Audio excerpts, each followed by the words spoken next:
I forgot to put up my avatar because of course I did. Hold on real quick, everybody.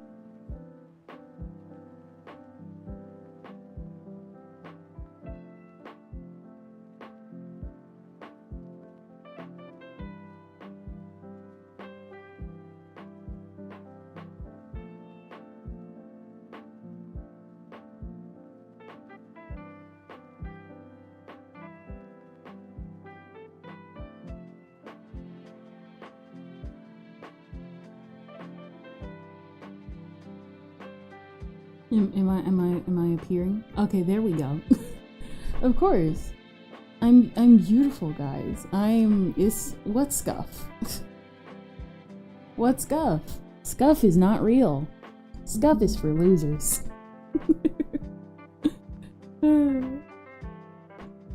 Let's give it a little bit.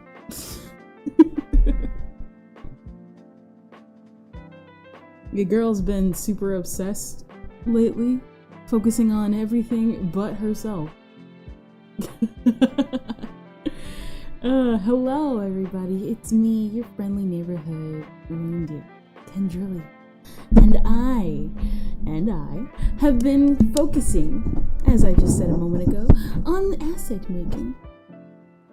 As the title suggests, we will be continuing to work on the manga room. So let's head over. Also, I hope you guys like the table. I kind of moved it a little. Let's slow it down a little bit. There you go. I kind of brought it in because I realized, oh wait, there were more stuff in here. Eventually it's gonna get replaced though. I've worked so better on my table making skills. Just edited a while ago. Also, so we were able to get this done last time. You notice anything different? Anything significant? Anything glamorous? Nothing much. Basically, I just kind of added my little logo here. The Kendrillian Foundation, KendrillianAssets.live. If you recognize it, it's because it is actually the logo from here. The very first version of my logo that I ever made. Yeah. I like this. I like it a lot. It reminds me of retro. And, well, I did make it with retro in mind. Yeah, I made it with retro in mind. So yeah, obviously that was, you know, our intermission screen before it transformed into what it is today. I still love this little bad boy because it looks so cool. And so, yeah. Eventually, probably in the future, I'll update it. But for now, it's pretty much just going to be plastered all over my stuff. For copyright reasons. Not really, just because I really like it and I kind of want to use it more and stuff. So yeah. Oh yeah, that's right. This is the old one because I realized, I think after the stream, that the room wasn't looking right. So I made a duplicate. And here we go. Yeah, we made a duplicate. A smaller, like a smaller duplicate version so that it could,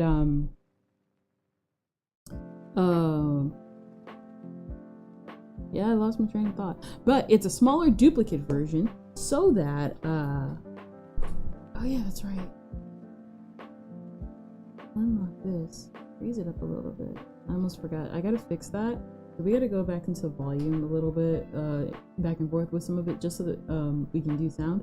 Blah blah blah blah. Basically, I made a duplicate of this so that we can just kind of work in peace. It's kind of, here's like a kind of small mock-up of what I've got going on for right now. I still gotta kind of work on it because I'm testing it out within the rooms on OBS. So, and there's that. And it's actually turning out really good. That's why the board is as small as it is. Even though I kind of don't like it a little bit. I mean, it's small for a reason, though. And of course, just me, learning how to do what. So we were finally able to kind of put the room together and stuff. Let me move that here, because that's mock me. This is mock me. Don't mock me.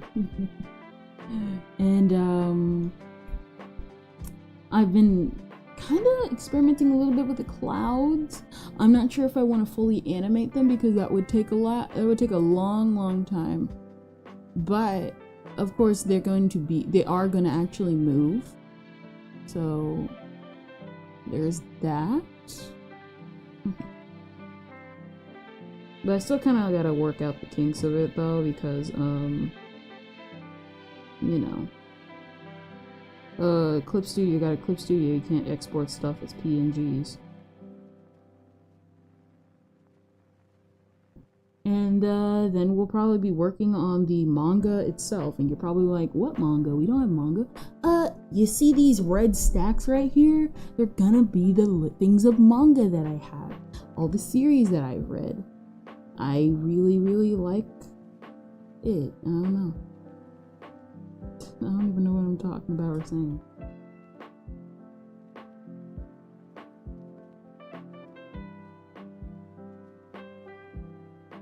Let's see, because I have a couple of samples that I wanted to use for the clouds.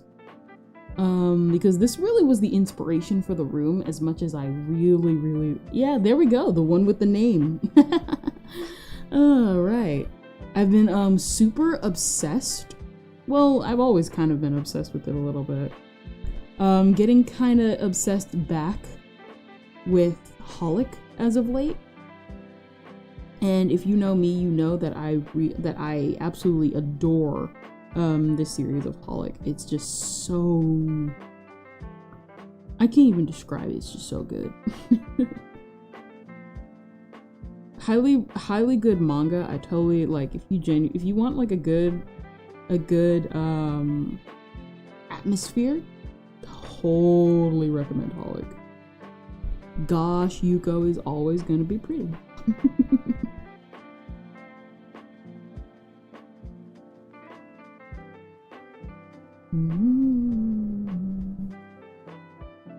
All the shots with smoke obviously mostly have Yuko in it because she, I guess, smokes? I can't tell if it's like smokes or if it's like back in the day they had like remedial herbs.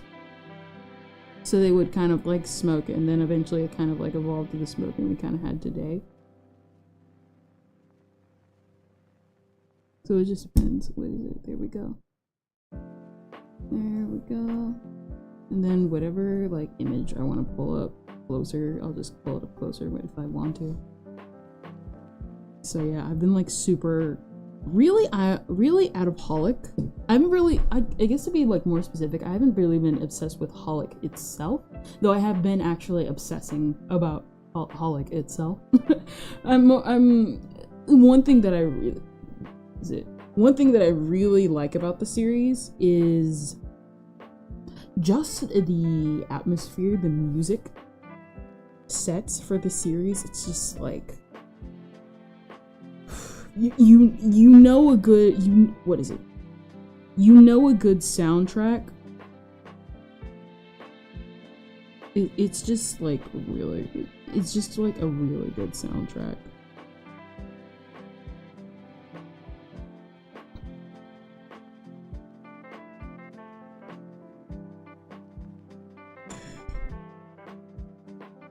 That seems close to what I'm getting at.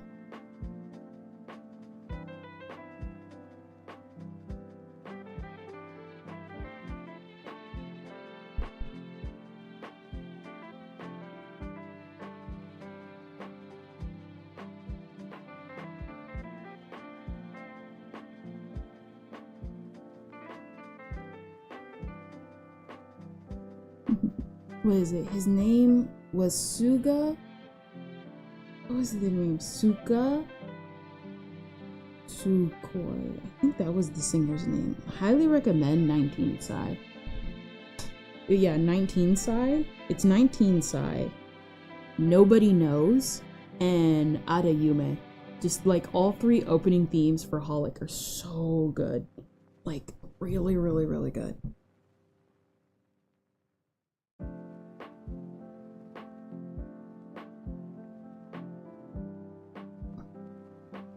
I'm not sure what colors. I have like a specific color scheme I think I'm trying to go for. Kind of white and gold for the clouds. Really Japanese clouds in general, I just always adored. They just look so, specifically Holic's version of them. I know they're like based off of like, what is it, Yukio? I think if I remember correctly, was it Yukio-e? Yukie? What is it? Basically old Japanese paintings. The ones that you would think, what is it? What you think Japanese paintings are is what they were inspired by. So like the art style of like the Jorogumo, the giant skeleton creature, that painting. I love those paintings a lot. We used to have those paintings, but we ended up getting rid of them as I got older. Maybe we won't get them back again. Well, not that. It's been like a couple years. Of course, we're not getting it back again. Maybe I won't get them back again when I start like getting like a house. But the one thing I do hope is that I do continue to keep loving those types of paintings as I keep getting older. Oh yeah, that's what I remember. So I guess a quick update on one of the videos. Turns out, Krypton, I guess what had happened was that a couple of days ago I got copyright struck because of the NH Kikuo reaction, and the content ID'd me because, you know, it's Kikuo's music, and they responded to me with Krypton's like instructions and stuff like that. And so what I did was that I tried my best to follow the instructions, like how basically the facts in the FAQ instructions that Kiko had laid out, so that you can, because he's like he said, you can monetize it. It's just the fact that content ID, YouTube, and all that stuff. And he knew stuff like that would happen depending on like what happens. And what ended up happening was it went through, and I was thinking, oh, I guess this is just how it is. And what ended up happening was that a few days later they rejected my appeal. I was like, well, I'm not taking down the video and I'm not muting it. I'm not gonna mute it because I feel like the commentary is still like, I don't know, it just feels like the music was a part of it, and so I don't want to take it down, obviously. I know NH was really happy when I reacted to it, so I'm not taking it down for that reason either. I'm not keeping it up for that reason either. I just think that day, that specific day that we did all that Vince Vintage, NH, Holocure, and all that stuff was just a really fun day. So I'm not gonna really do anything just in case it might like, oh no, damage the credibility of the video or whatever. I'm not gonna do anything to it.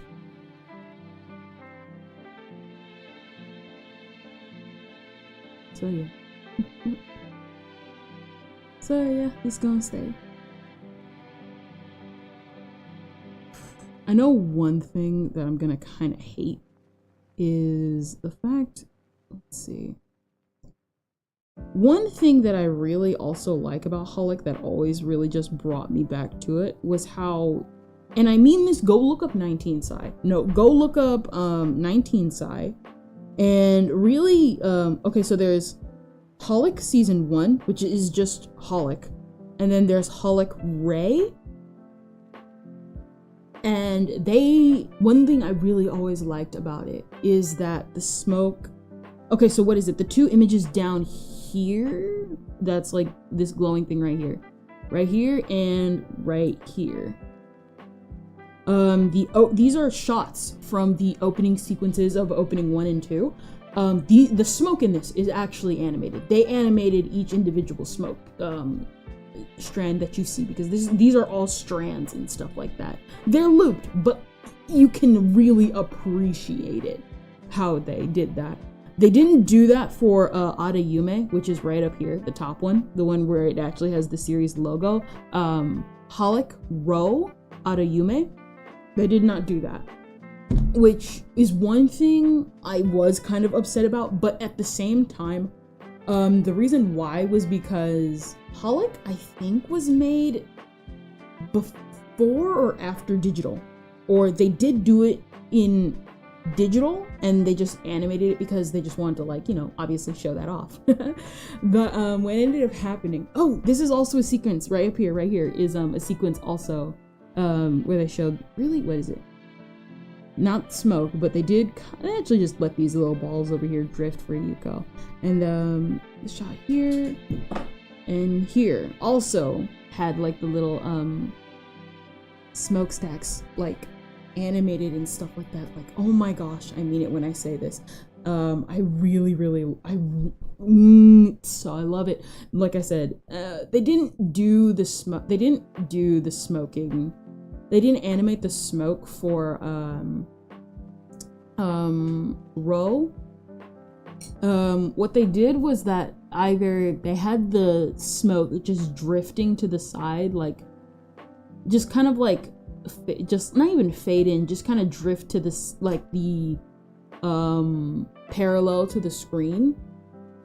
And they would also, like, I guess in post edit in like smoke, and it was still good. Ada Yume is like, if you are disappointed by the smoke, like the them not animating some aspects of it, like, it's still worth it, because like the opening song Ada Yume, I love Ada Yume so much, but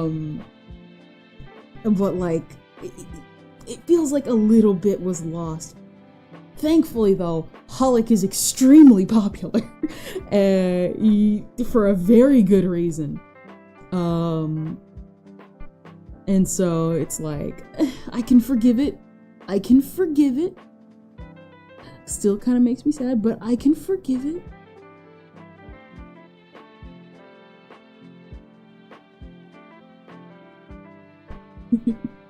So yeah, I know I like kind of gushed it like a bit right there, but it's kind of weird, because I know one of these days I want to finish Holic, because I remember picking it up and I remember getting into a couple of episodes and I really liked it, and I ended up dropping it.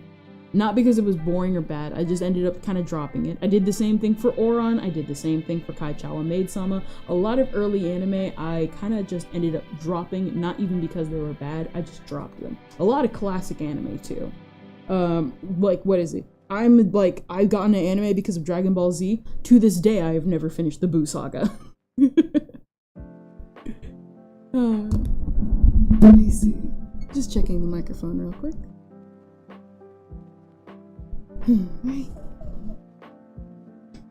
And so there's like that, what is it? I got actually pretty decently far into the Buu Saga. I was kind of like shocked by some of the changes though, because I remember there was this friend in elementary school. Well, we weren't really friends, but he was like an acquaintance of mine, where, let's like puff that up and tilt that, because I like that. Where he lended me his Dragon Ball manga, because I had just gotten into Dragon Ball and I was like, ooh, there are people here who like Dragon Ball like me? And what ended up happening was that it was specifically the Great Saiyaman's introduction. And what is it? Oh, the ads are about to stop. Let's hold on real quick, everybody. Let's hold on one real quick moment. Yeah. Oh yeah, that's right. I didn't even like signal that I was live. I'm live, everybody. I'm alive.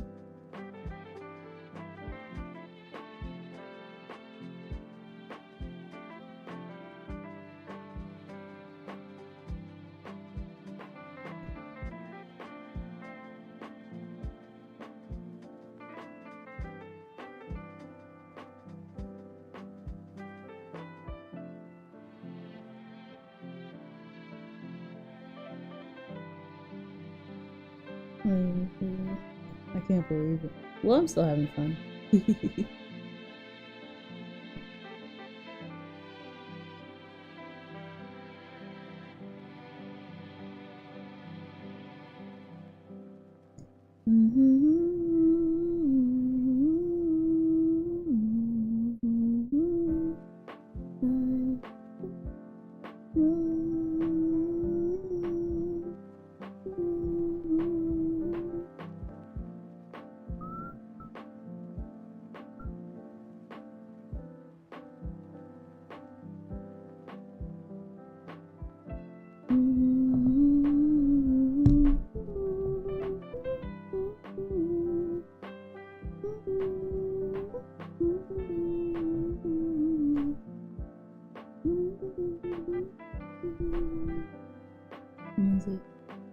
Yeah, I don't really, what is it? It's only like kind of been recently that I've actually actively talked about, I guess, Holic as like one of my favorite like series.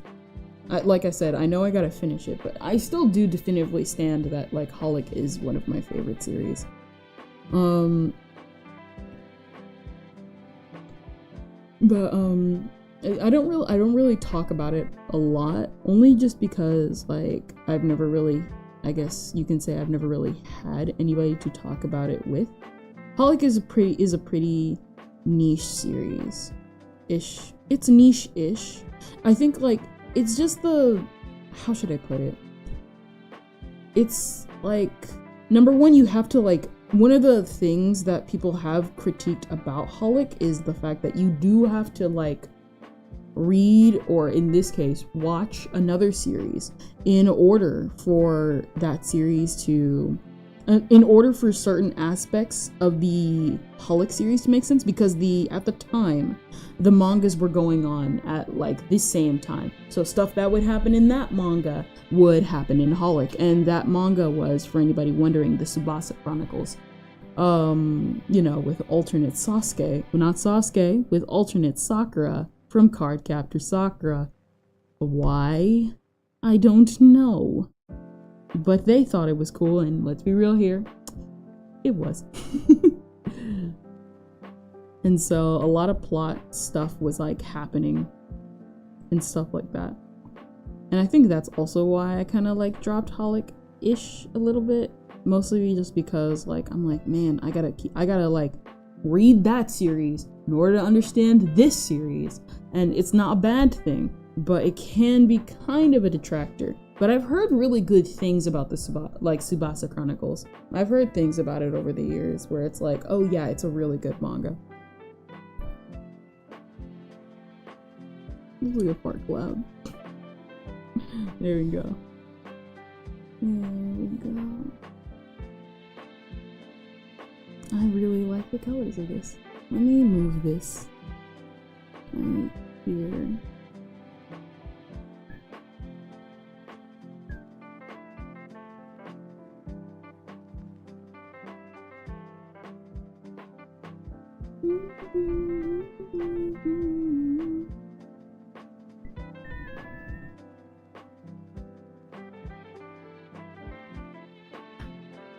This looks better, yeah. I was trying to do stuff. It didn't work out.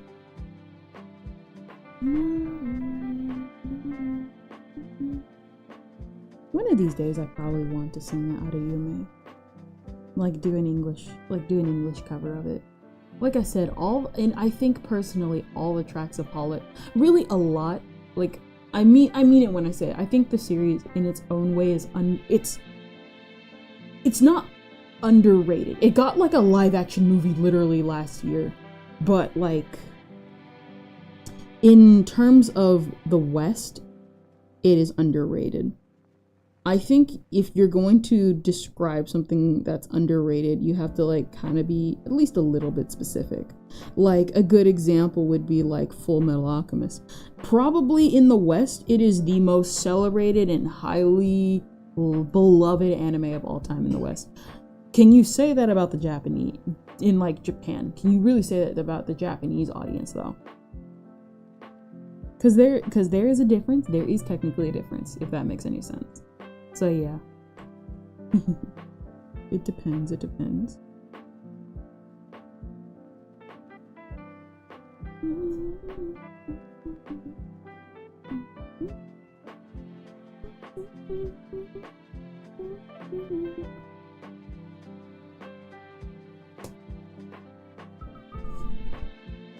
Let me see something quick.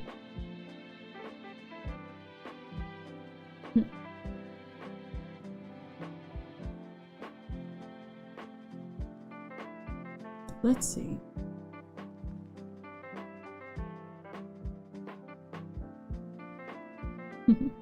What is it?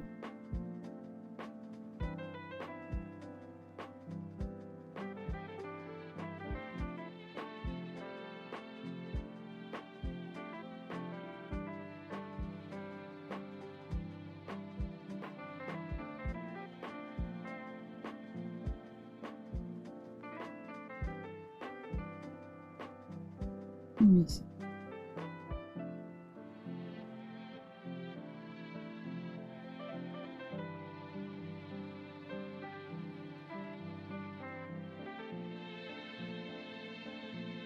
Alright.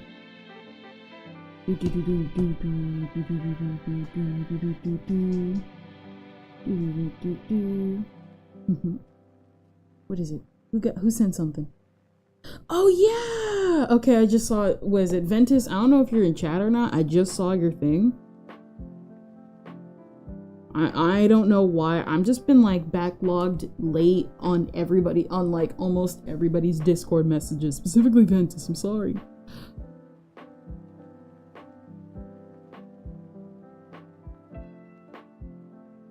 What is it? Ventus sent me like that announcement that's been going on as of late. They're rebooting Hanako-kun. Something that I'm just like, huh. Yes, they are. I keep forgetting about that. What is it? What can I do?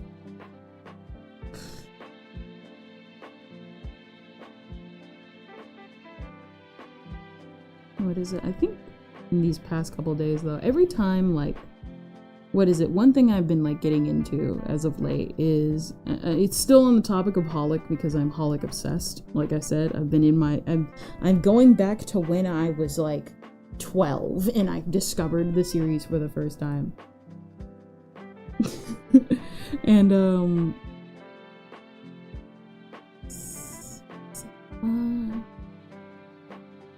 and I've been like, the one opening I was obsessed with for the longest time, before I really even knew about the other ones, because I was very picky, was 19 Psy. I've talked about it a little bit, like last stream, but 19 Psy is basically just the topic of being 19. And then when I listen to it, I think I'm gonna need to make a correction. I'm pretty sure I was 19 when I did listen to it.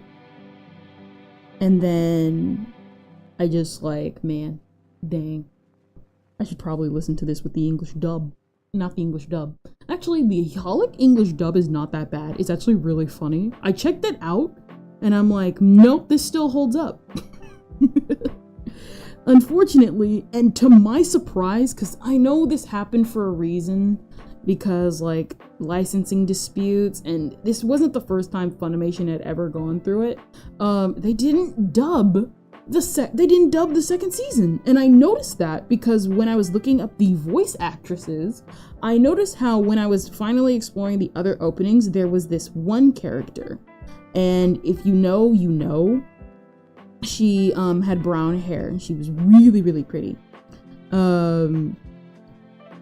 And I was like, wait a minute, I don't see a dub actress listed for you. I see your Japanese voice actress, and I know good and well they would have listed it, because if you remember back in the how Wikipedia was written back then, oh my gosh, Wikipedia used to be like a light novel, and 12-year-old to 13-year-old me would eat that up.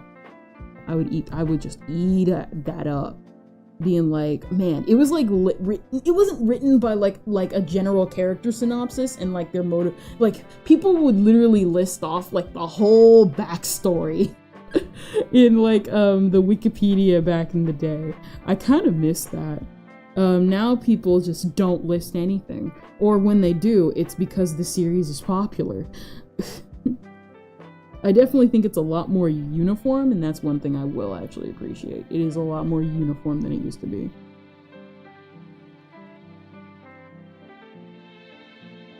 And so, like, what else?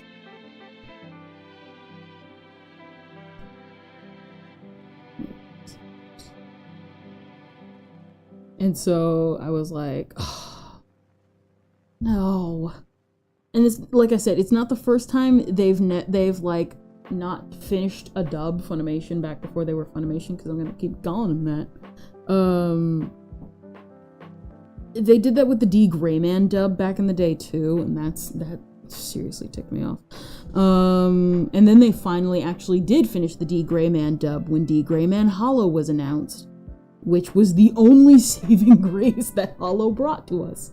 Because if you know, I've talked about it on the stream before, if you know why we are never probably getting another D Gray Man anime, yeah, blame studios. Yikes. Follow the artist on Twitter though, Katsura. She is adorable. Constantly talking about her glass pens. And constantly going to her D Gray Man exhibitions though. I gotta pick up D Gray Man, but I'm also scared because the moment I catch up, I'm going to be like everyone else in the D Gray Man community. Sad. Because I guess to briefly go over it, it's what happened to Black Clover recently, where the mangaka, due to health reasons, she had health reasons. I know for the mangaka of Black Clover, it was both health reasons and because the dude was an actual genuine family man. He divided up his workload and was like, oh yeah, we'll finish the manga, but we're gonna have to do this three times. We gotta do this quarterly. So one manga chapter every 3 months. And everybody was like, oh, it's worth it, but oh. And the same thing happened to Katsura. She used to be for Weekly Shonen Jump, and then it changed from Weekly Shonen Jump to Monthly Shonen Jump. Or was it? No, I think it was Weekly Shonen Jump. Changed it to Bi-Weekly Shonen Jump, which eventually changed to Monthly Shonen Jump, which then changed to quarterly. Quarterly, I don't know really what is it? I guess like I forgot which magazine it is, but it's basically quarterly, meaning 3 times, like every 3 months. And if the mangaka so happens to miss a month, miss that 3rd month,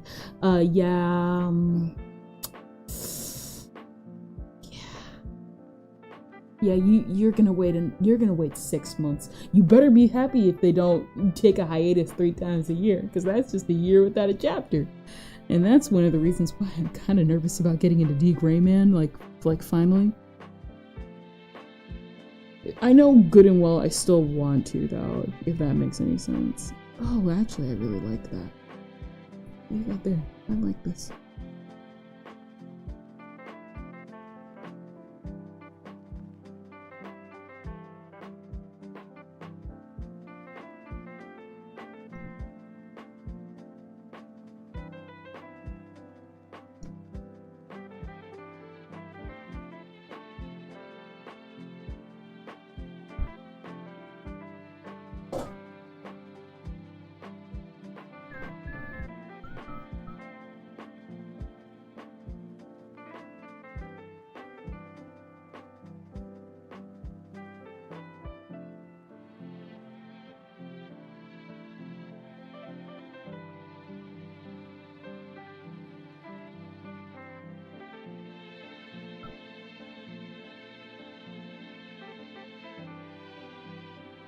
I think one of the things I was actually kind of shocked about is how Clamp's not doing manga, at least that much anymore. I was kind of sad about that, because I was like, man, I'm like getting back into my holic phase. But like, are they doing anything? I want to like keep up with one of their works. And the last thing they worked on that I was able to look into was, I think Holic Ray? Yeah, Holic Ray and stuff like that. Because there was a movie, which is Arayume, Holic Row Arayume, but that was more of like a recap movie for like specific stuff that I guess wasn't seen in the anime. But even then, like I think like if I remember correctly, people said season 2 covered some of the stuff that wasn't covered in the anime.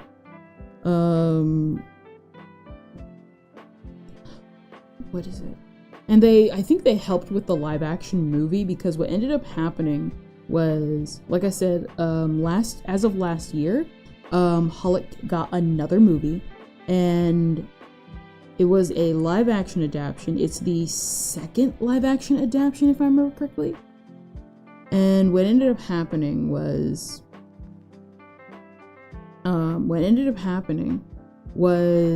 they ended up doing an original character, which even the director was like, this is a bold choice on my part, only because, you know, let's be real here, series hasn't been active since like early 2010s. And so the Clamp team, they have a Twitter and they do Twitter spaces sometimes, and somebody had requested from them if they could do the new character from the live action movie in the Clamp style, and they indulged everybody and they actually made one. It actually looks really good. I kind of was hoping though that they would have a new series, though granted, of course, them being classic Clamp, they can't just allow anybody in like that circle. I do want to support them though. I know I could just buy merch, but it's not the same. It's not the same. Like, what is it? I feel like there's a difference between getting in and like support. There's like a difference between merch and supporting like their series, because it feels like you can talk with more people, have more discussions, if that makes any sense.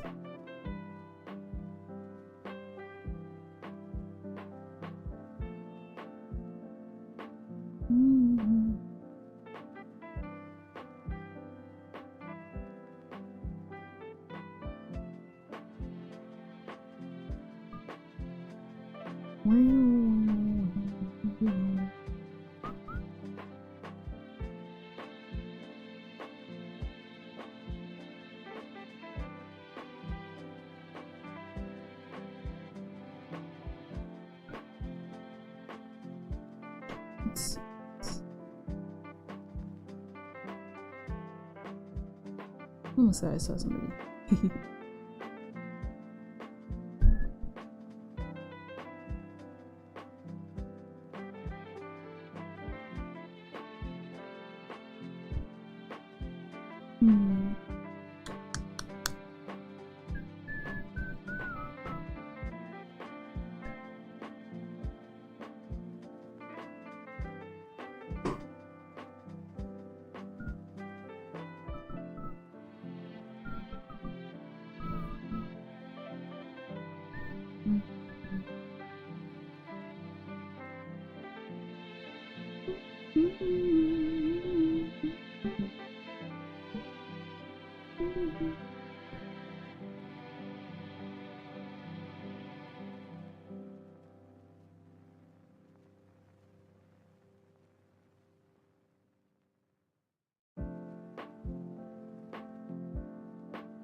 What is it? I think the funniest thing that I've discovered about the series has to be really one thing.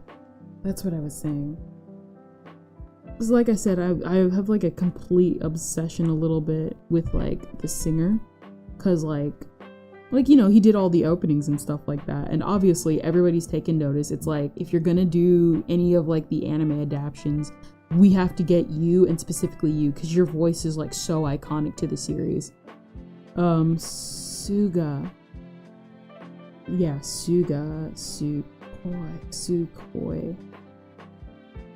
Sakoi. I think it was Suga Sakoi, if I remember correctly.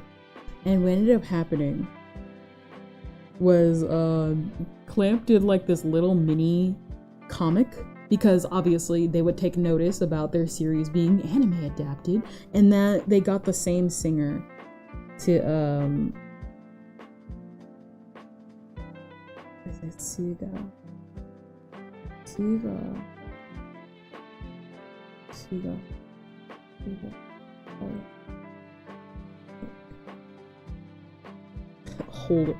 Not holic, it's holoc. Where is it? Holic Suga.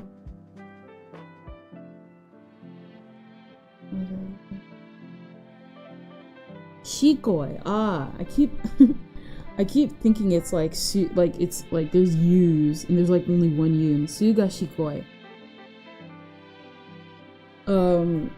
They made like a little mini comic being like Suga was like, oh hey, cause I guess I haven't actually explained the premise of Holic.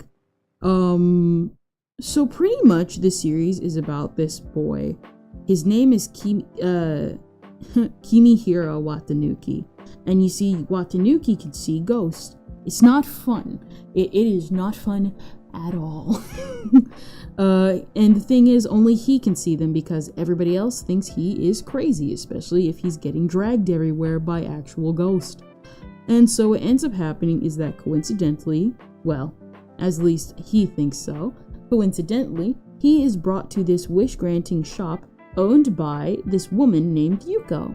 Now, Yuko is a bit of a troll, and so she's like, oh yeah, I can get rid of your, like, ghost problem. The thing is, though, is that if I get rid of it, you have to work for me. And, you know, he's annoyed. You know, it's kind of like, if you know early 2000s, like, protagonists, some of the really, like, funny ones, they'd be like, yeah, no, I don't want to. And then the female lead's like, you're gonna do it anyway. And it's pretty much just them. She exorcises the ghost and then they leave, and she continues to work with him. You meet like the crew, you meet like, what is it? You got, Himawari, you got Domiki, and that's like I said, it's just like continuous adventures and you like learn more about the characters and stuff like that. I'm not kidding, and I will always fangirl about it. Yuko is like one of the prettiest heroines just I have ever seen in manga. Really Clamp has just a way of drawing, like, get this, women drawing women. But I feel like even like there's just something about it, about her design, about her personality, about just how she like how like the character just presents herself is just like, you believe she's mystical is what I'm saying. And that's like one of the main reasons I really like Holic. The same thing goes for Watanuki. Dude's like starts out as like an immature like kind of dude, but it's like a funny good kind of immature. That's like what I liked about his character. It's like immature but like a good kind of immature. Like the funny haha. Yeah, he's getting like pranked on by everybody around him, but it's like he's just as goofy, he's just as fun, no nonsense kind of like that. And what ends up happening is, where's this? Okay, delete that. Ah, this is coming out pretty good. I really like this. He's just a really cool character to see evolve. And like I said, I've never finished it, but I've seen enough of even like the small snippets I was able to see. I was like, I like this character. This is the exact type of character, if I were to make a story, I would want to make. And then what is it? Okay, so I said that like Holic is connected to one series. Technically it's connected to two, but it more so has to do with the entirety of the Clamp universe. So you're probably thinking like, who's Clamp? Okay, so if you've heard of Cardcaptor Sakura, that's pretty much it. That's all you need to know. They made Cardcaptor Sakura. And they've been coasting on that thing ever since. That was the last project they worked on. The Cardcaptor Sakura reboot. It was the last like big project that they worked on. And so what ended up happening was I don't even know. Yeah, I just completely forgot what I was talking about. Let me try and remember, because I genuinely actually forgot. Oh my gosh. Yes, that's what I was saying. So what ended up happening was that, so what is it? You got some series that are connected here and there. Sometimes it's a small thing, like you know, Tsubasa Chronicle. What? No, that's actually pretty big. Sometimes it's a small thing actually in Holic, where Mokana, the little creature, that you'll see throughout the series, is connected to the Tsubasa Chronicles. So stuff that happens in Tsubasa directly connects to Holic. And sometimes it's a big thing, like how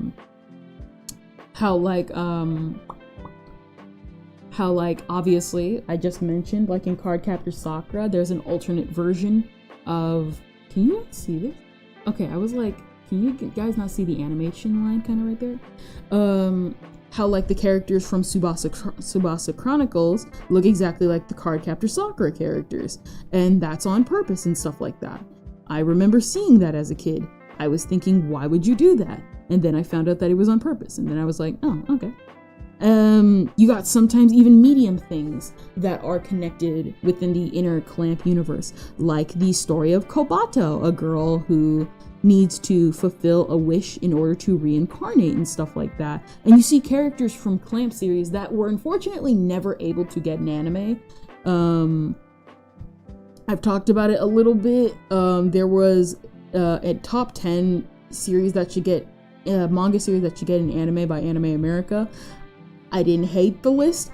I just was annoyed that most of their picks were from one franchise. Yet I still agreed. I was just kind of annoyed because I was like, I want to see some like series I've never even heard of, and like most of them were Clamp. And I was like, I'm almost gonna start hating Clamp here in a moment. Though I do actually agree. I gotta give Alice 19th like a shot. I know Ventus brought it up. I've known about Alice 19th for years. Now that I know how to read manga in a special kind of way, I could probably go pick up Alice 19th right now. But at the same time, my body is just like, you can do it later. Let's see. Yeah, let's kind of...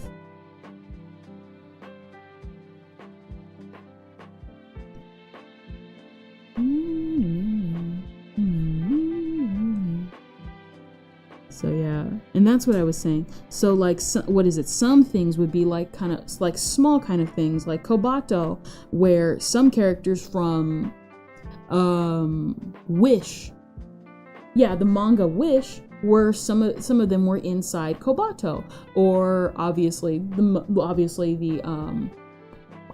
Mokina being like a major, like I said, aspect of it, like kind of like that. Small things also, like how Holic is technically connected to Blood C, and really just the Blood series, but like specifically Blood C+, if I remember correctly. I won't spoil what, just I guess heads up, it's a gore fest. In my personal opinion, it's a dumb gore fest. But that's just me though. I was never really into the gore fests and stuff like that. All I remember from that is how people were really upset that the character was just really bad, like really, really bad at her job, because she wasn't like the other iterations of her character, which I don't think were done by Clamp, but I know Blood C+ was done by Clamp. Or was it Blood plus C? It was basically Blood C++ C, whatever, one of those. And what ended up happening was that people didn't like the iteration of the character because she was really bad at her job. Rabbits. Just rabbits is all I'm gonna say, because they're not wrong. She was really, really, really bad at her job. Like, what is it? The anime Another? Like, that kind of bad at her job. Lots of people don't watch.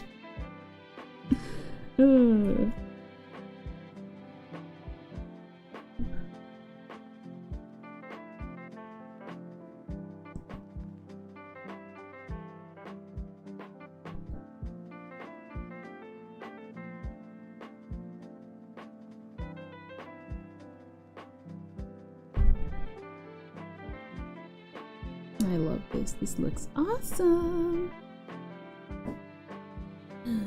Dun dun dun dun dun dun dun dun dun dun dun dun dun.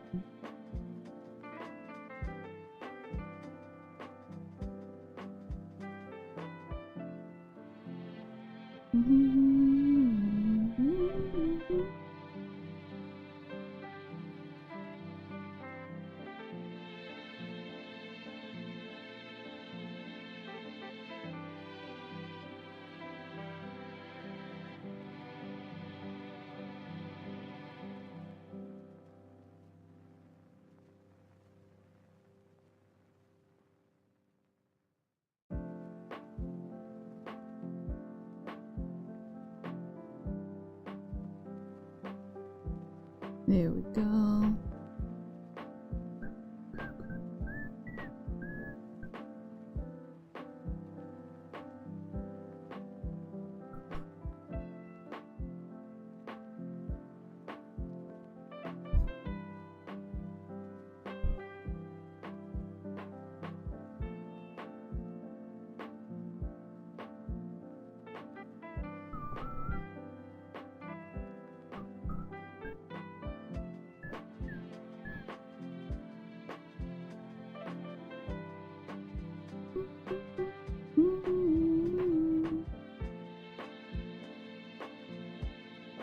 Gosh, I really love how this came out. This came out way more beautiful than I thought it would. I guess I didn't need the example after all. I should probably look at the example still though, because your girl always wants to make sure.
Oh yeah, that's what I was saying. I forgot to talk about, like, oh yeah.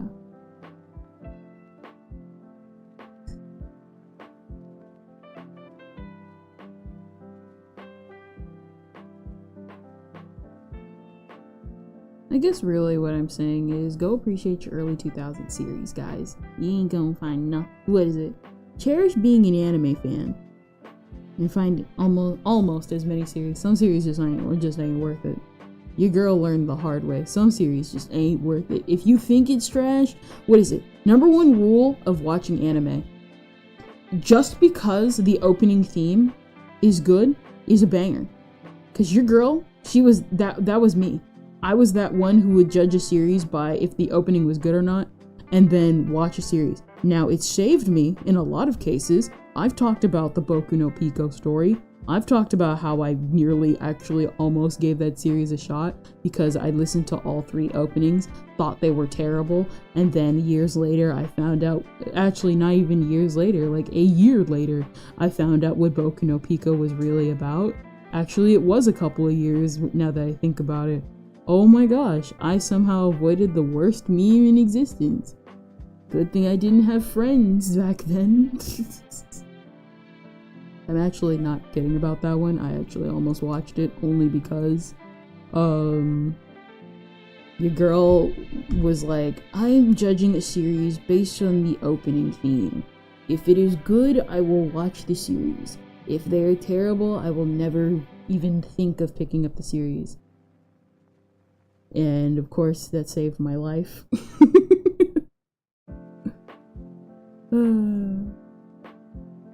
It saved my life. Hold on a second. I accidentally deleted the cloud.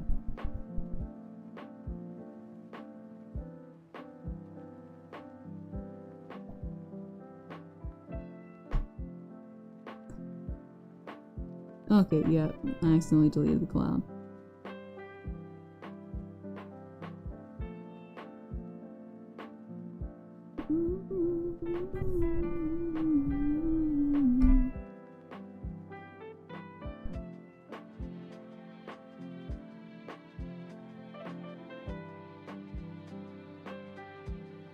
Ah, okay, I see what I did wrong.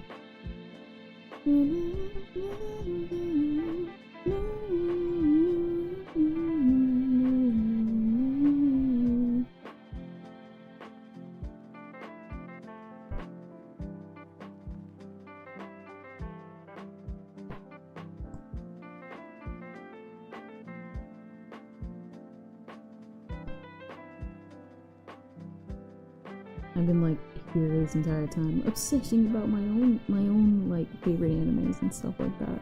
I genuinely mean it. If you have a favorite anime that we can like talk about, like genuinely tell me. I'm curious. Not all of people's nostalgia is always the same.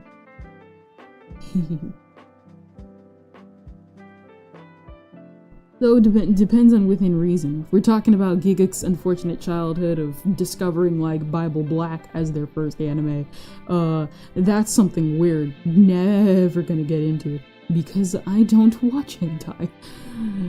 Yikes. Listen, all I'm saying is LimeWire. I'm sorry, that's just gotta be an unfortunate way. That's unfortunate.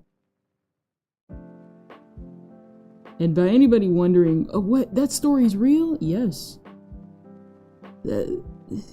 Sometimes I'm shocked by like how some people's first experience with anime. My experience with anime first started because I just discovered Dragon Ball Z on Nickelodeon. You got some people's crazy stories being like, Elfen Lied was my first anime, and I'm just like, huh?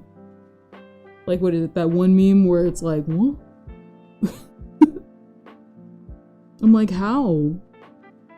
Well, severe trauma. Ah, that makes sense. I never really watched Elfen Lied. That's one thing I'll totally admit. With pride, I never watched Elfen Lied. Fully. I watched its spin-off sequel by 4Kids though. Elfen Told the Truth. I will never... Can I like... I gotta find that. That thing still has to be online. Elfen Told the Truth.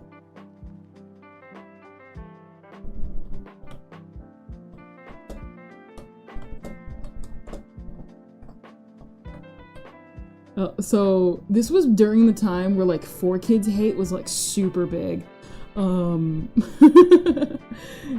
ended up happening was somebody made this parody called Elfen Told the Truth of what would happen if 4Kids got a hold of like some, cause like what, you know, they got like a hold of One Piece and stuff like that. It's still gotta be on here. Here we go. If 4Kids had Elfen Lied. Is this it? This has to be it.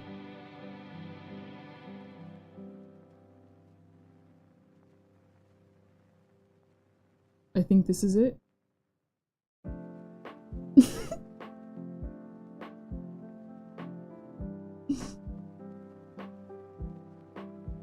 What is it?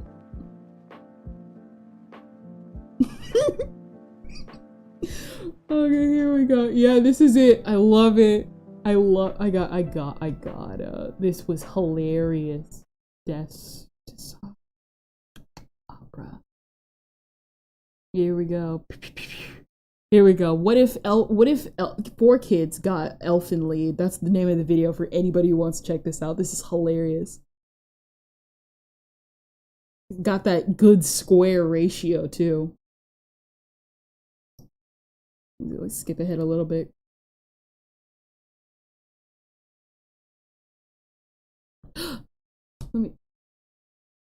I forgot In the whole I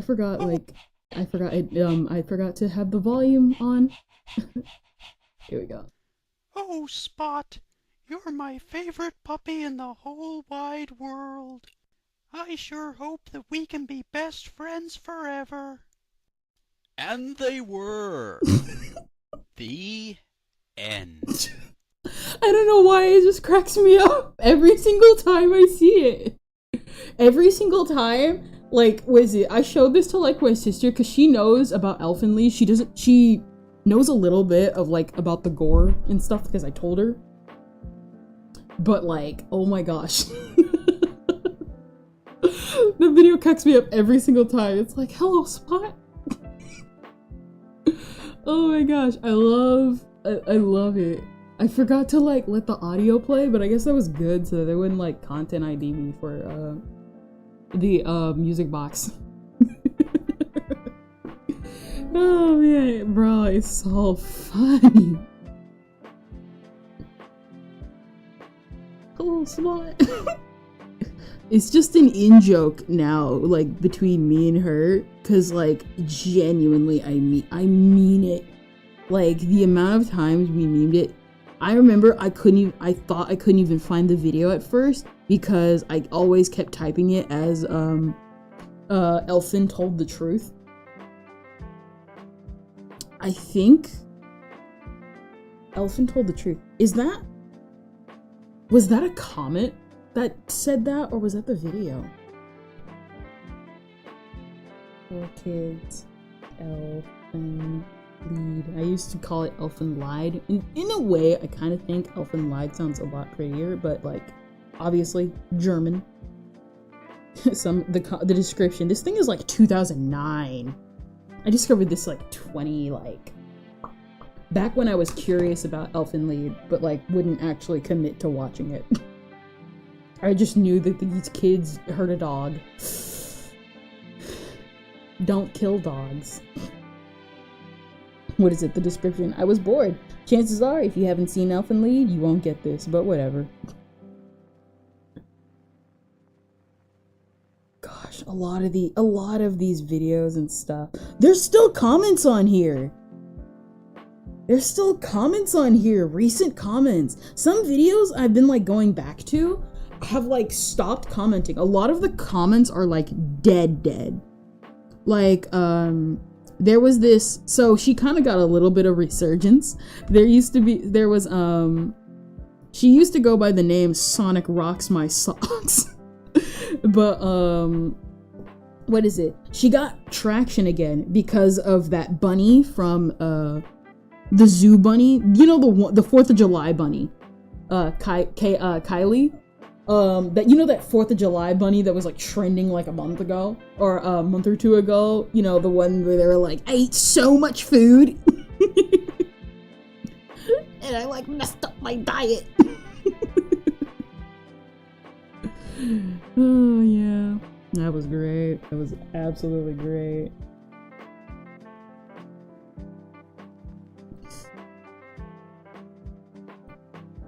And so what is it? So what she did was she sung to get to I guess kind of talk about it a little bit. She sung this thing called it was the Lucky Stars version of what was called the anime anthem. Like back in the day. She sang it. It's really good. I actually highly recommend it because I've been listening to it again recently. Her voice, like for something that was made in early 2010s, her vocals and stuff are so clear. In a way, it is cringe, but it's like the good kind of cringe. But like I said, I've talked about it a little bit though. I couldn't comment on stuff like that back in the day because I was not allowed to make an account. And so recently I took it upon myself to like comment on the video again, because the comments there are like dead. Like absolutely no one's commenting on anything dead. The last comment was like 11 years ago. And so I wanted to kind of like come back and be like, man, I want to like make an account for this. Not make an account. I already had an account. I want to comment on it again because I'm like, man, this is a dead comment section. In a way, the channel was, I guess, kind of dead. But at the same time, I'm kind of glad that like it existed. Because in my personal opinion, I think that version of the Lucky Star opening is the superior version. I know people are gonna be like, but the original version is about girls wearing short skirts and talking about how cute they are. I want my openings to have meaning and purpose. I'm kidding, obviously. But I do actually genuinely like it. I'm kind of glad that at least some people know about the opening. I know like there's this one YouTuber who actually became an English Vocaloid producer. Their name is Haruko. I really actually love their work. They've improved so much. When they were singing, back in their early days, when they were starting out singing, they sang the anthem version, the anime anthem version of the opening, and I was like, listen, because what is it? They were talking about on Twitter, being like, oh, they were talking about on Twitter being like, my old stuff is garbage, and I'm like, listen, it may be garbage, but you sang the superior version, therefore you are okay in my book.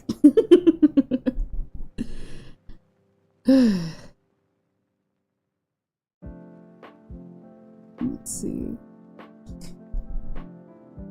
Let me see something.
Oops.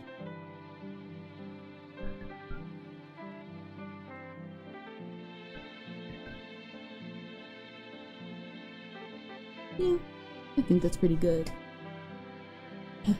Let us make them white. A little bit of whiteness here and there.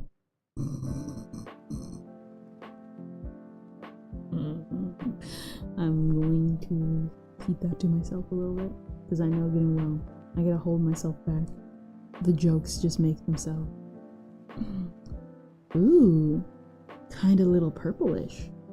Let us make the screen black. Oh, that looks so beautiful. Oh, that looks so good. I'm proud of this. I'm super proud of this.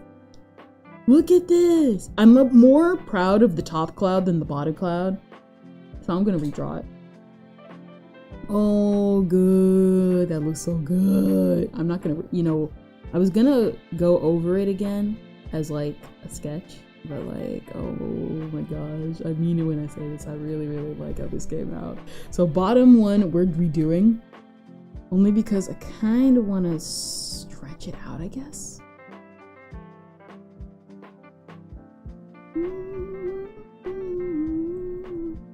You know, one thing I've actually been trying to do as of late is remember all the anime that I discovered when I was a kid. Some of it's been coming back to me, others not so much, but for the most part, it's been pretty well. Mostly because, like I said, I judged a lot of anime based on their openings, so I'm not sure which is what in terms of like, what is it? Because like, it wasn't just also that. I would judge it by, obviously, I would kind of judge it by its art style, but I was like into anime so much, I was like, I don't care how weird it is. As long as it can be identified as an anime, it's anime to me. It's one of the reasons why I never gave Panty and Stocking a chance, even though probably as a kid, I probably shouldn't have even thought about giving it a chance in the first place. And I didn't. You're welcome, kid me.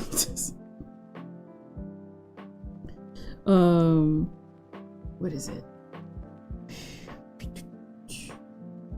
Wait.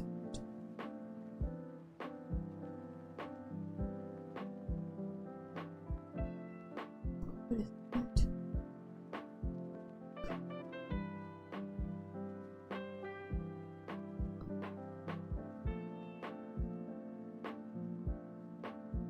Let's see.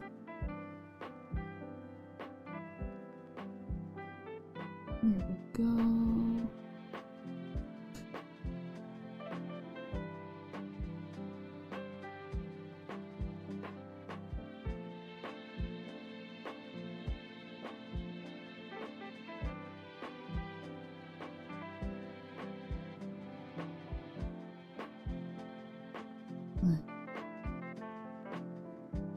I'm pretty proud of it all, regardless though.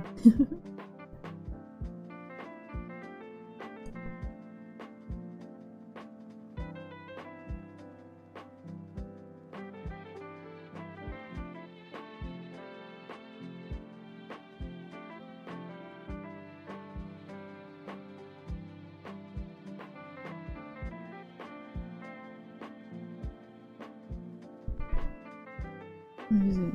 Yeah. So what is it? I was talking about reboots and stuff like that. I accidentally hit the save because of course I did. One of the things I was looking back at some animes I've been looking back at and being like, wow, I can't believe I actually probably almost gave that a chance. And some of them I'm like, man, I probably should have given that a chance. Like I said, some of the like contenders that I know about obviously are stuff like Holic, D. Grayman, which I did actually give Holic and D. Grayman a chance. I just couldn't. I just kind of dropped them at the time. Some I kind of want to revisit just because I can.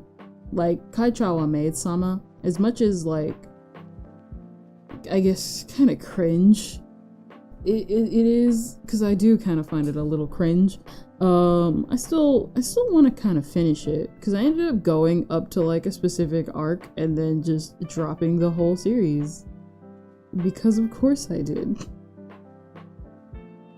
Because that's how I judge the series quality. If you couldn't hold me, I just wouldn't continue.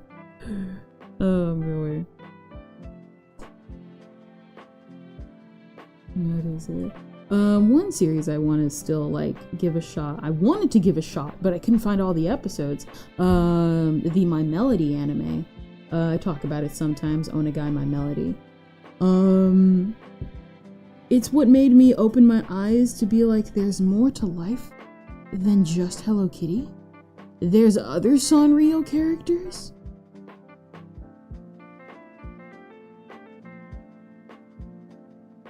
Sanrio Boys. Man, I would never forget Sanrio Boys. That if you want like pure cringe, you want like pure D cringe, go look up Sanrio Boys. Unironically watch Sanrio Boys. Like, I know what they were trying to do. They wanted fangirl money. And I guess it worked because, like, they're still going. I'm not sure about the anime, but they are probably still going with Sanrio's Boys merchandise. But, like, dear... Ugh. I just can't. I'm... How should I put this? I'm not someone who easily gets, I guess, flustered by, like, fanboy type stuff. Like, you'll see me gush over, like, Holic. Like, what I just did now with Holic. I gush over Holic because I really love, like, what Holic is supposed to be. And I love what it's, like, supposed to, like, say. What the themes of Holic are supposed to say. And I love that. I'm not someone who yaoi ships. I really don't. I'm not someone who really does all that. So... Sanrio Boys was just, like, uber cringe. I had romance series. I, like, watched romance series like any other person who wanted to, like, get into a romance anime. Loved Ouran High School Host Club. Loved...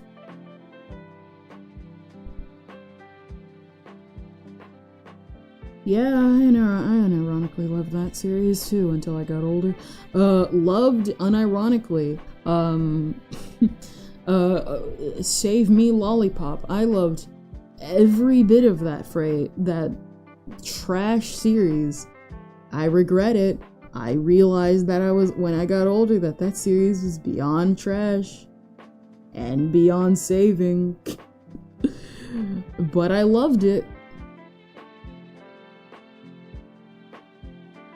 But, like, Sanrio Boys is just cringe. Like, mega cringe.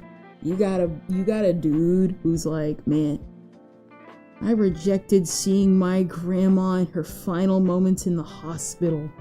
All this time because some kids made fun of me for my pom-pom Parin. Yes, this is a real plot point. For my pom-pom Parin plushie. And then I was traumatized. And then I scream out into public, I do love pom-pom. I know we're supposed to take it seriously, but I can't. And the only good dude I can really say I guess I liked in the anime had to be the My Melody dude. I mean, it's My Melody. You can't really go wrong with your girl. But even then, the only reason why I didn't like him as much wasn't actually really because of him. It was because of his sister and their plot point. Something about how he was in touch. So I don't even remember. Her reasoning was like so not disgusting, but really stupid, because she's like, man, your interests are stupid and disgusting. That's why I was thinking of disgusting. They're like, your interests are stupid and disgusting. And he's like, why? Well, I'm not gonna talk with you. Because they used to like My Melody, and he continued to like My Melody, but she didn't like that. She was mean. And then we got this one short kid. He was the short kid who liked Kiki Lala. That's his personality. He's a big old tsundere. Because he was uptight. And then, of course, there was like there was actually like this other guy. Like, he was supposed to represent the people who liked Hello Kitty.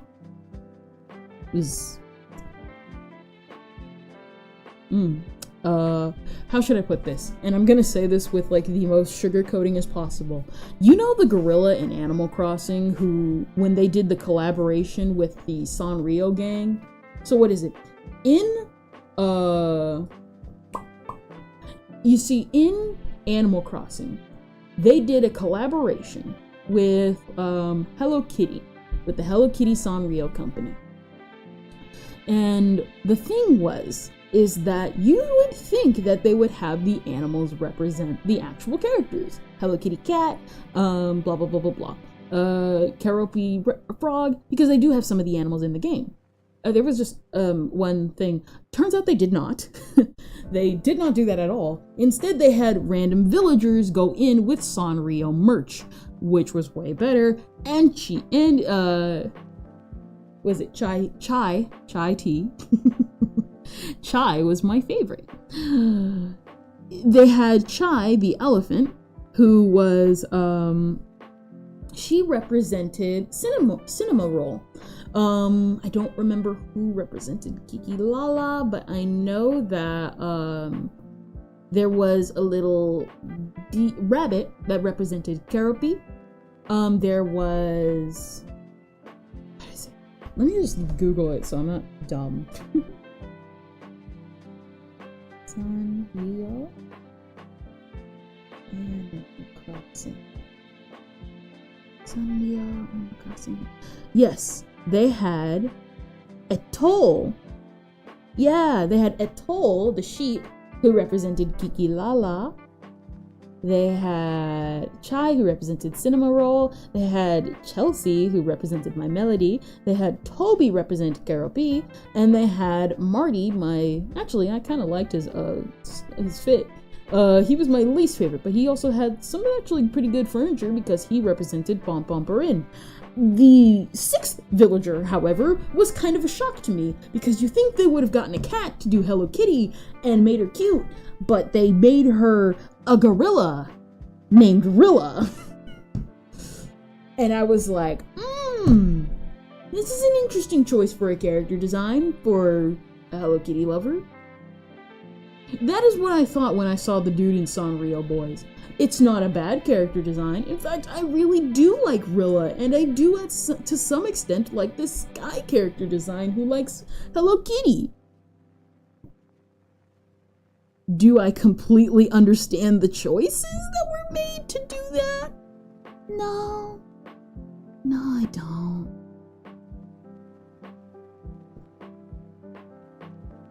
No, I still don't. I think that it's supposed to be some kind of in-joke that the least likely character is supposed to be a Hello Kitty fan, i.e.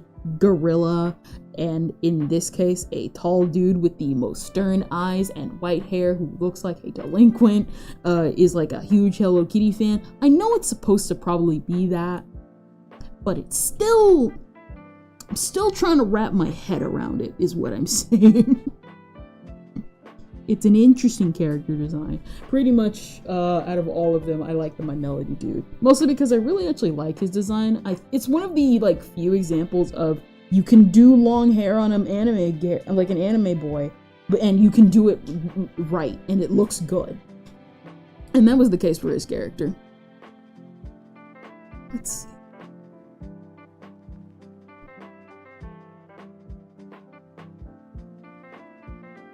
Actually, nah, leave that there. I like that. Wow, wow, wow, wow.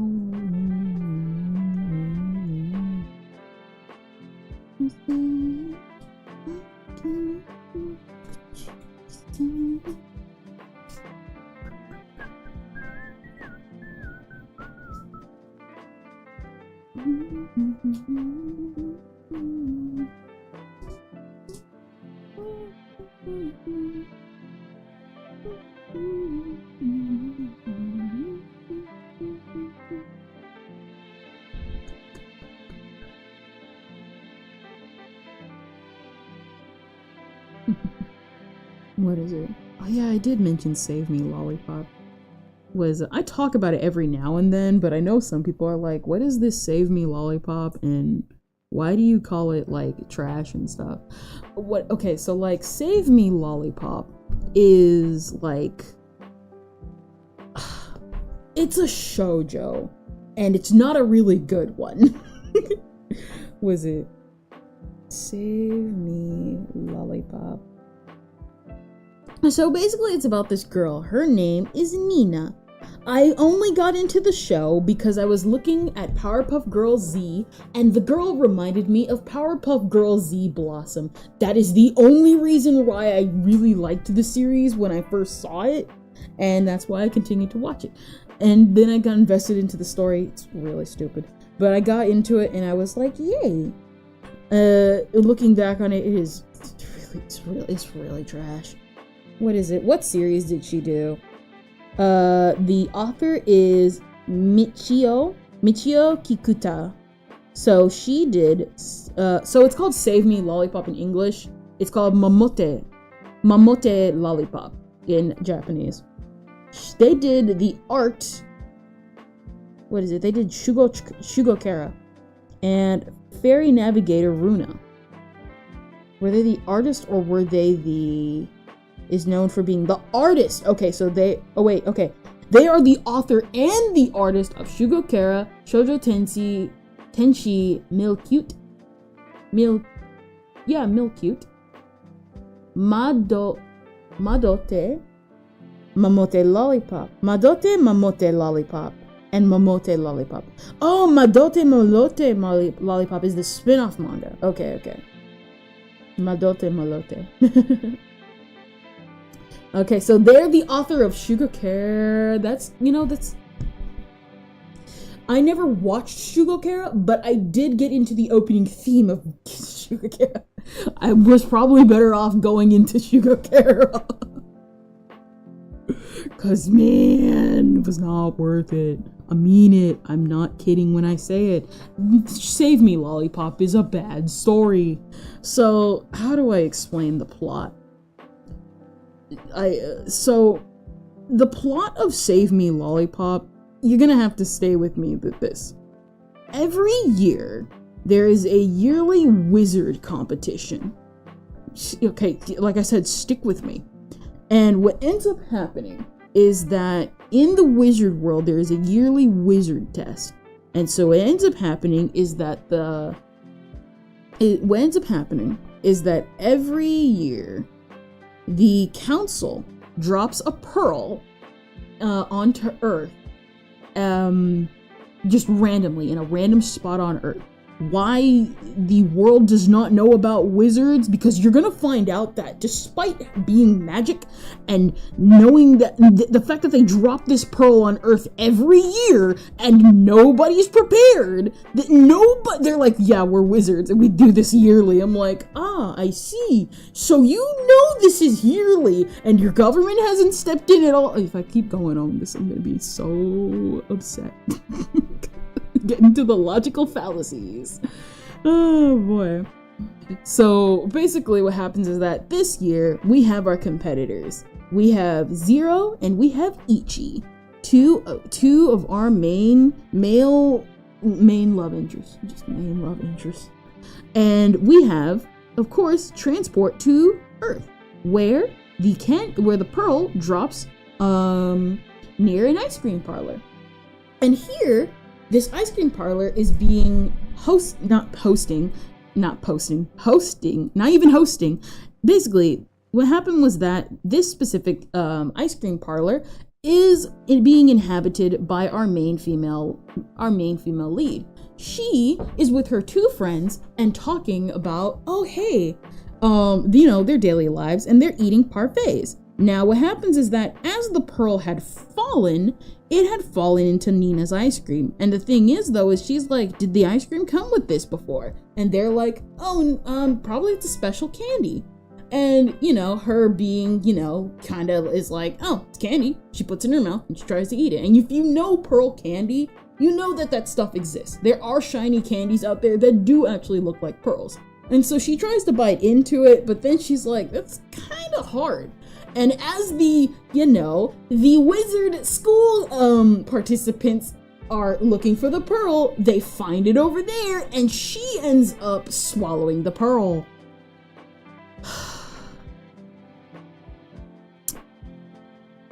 You already know where this is going. So what ends up happening is that our two main male leads, who are like, they end up saving Nina, and they're like, we found the pearl, because they have this little tracking mascot buddy. It's like, the pearl is right here. And they're like, what do you mean right here? The pearl is right here. It's in Nina. And they're like, I can't believe you ate the pearl.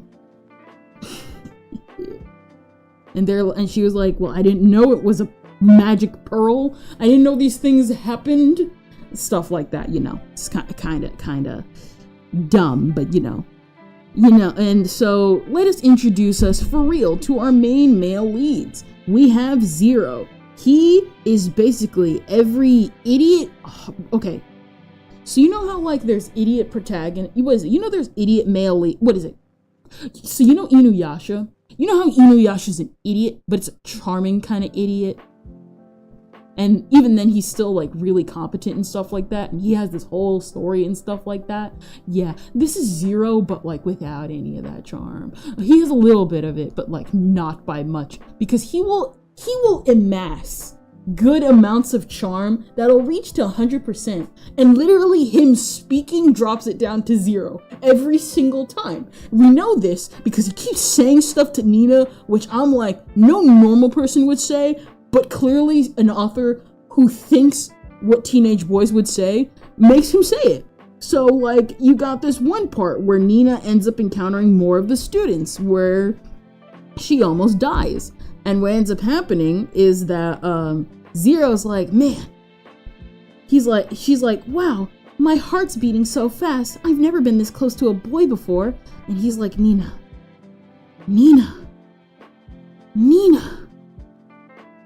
you're pretty fat. Yeah, and so what happens is that after he makes that comment, this is a literal actual, like, not even an example, this is literally what happens in this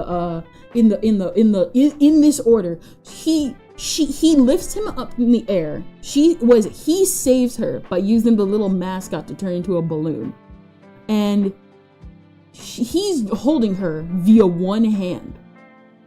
He calls her fat after she's like, wow, he's actually really cool. And just,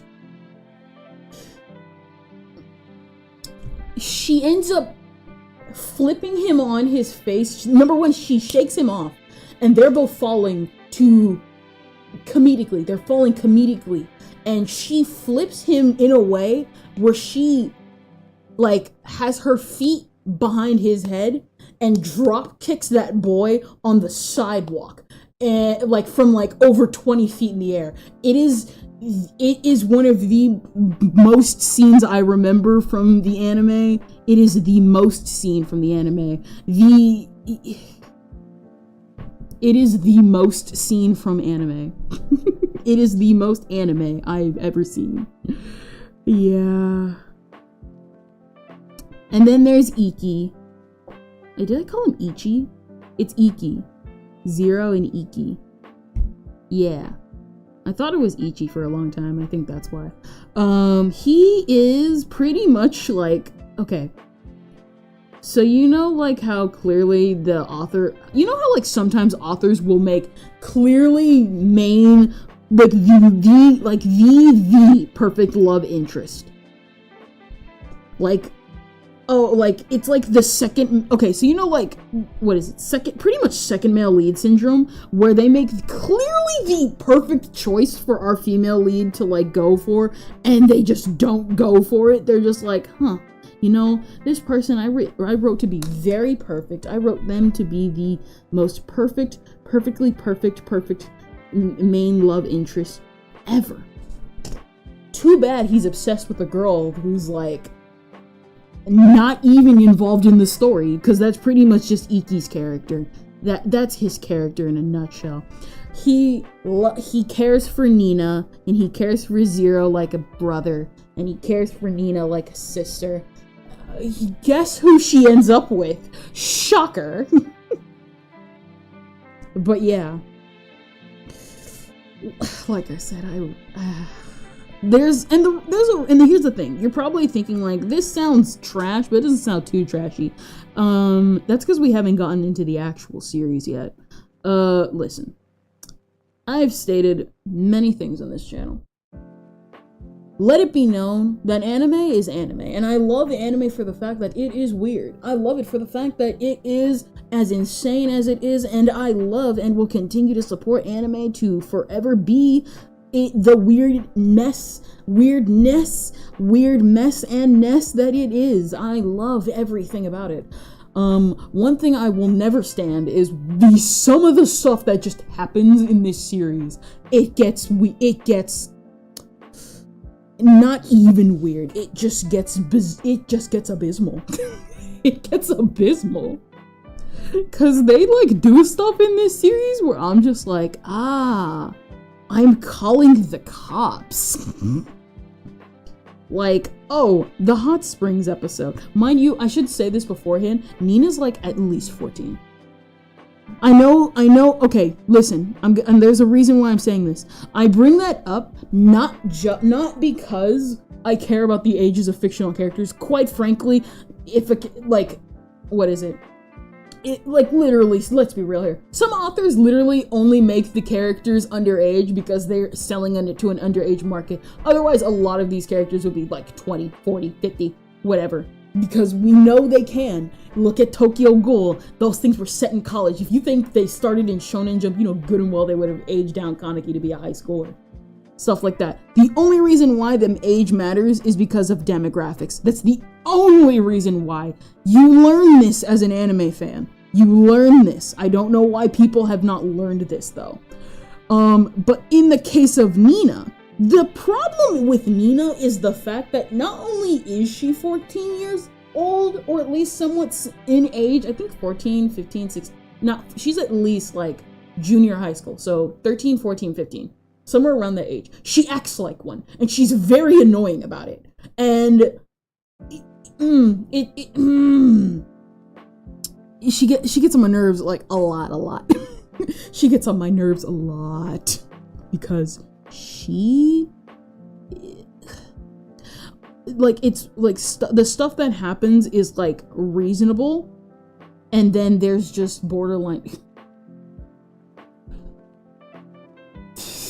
what? Dang. Unfortunately, bro, I'm not your sweetie.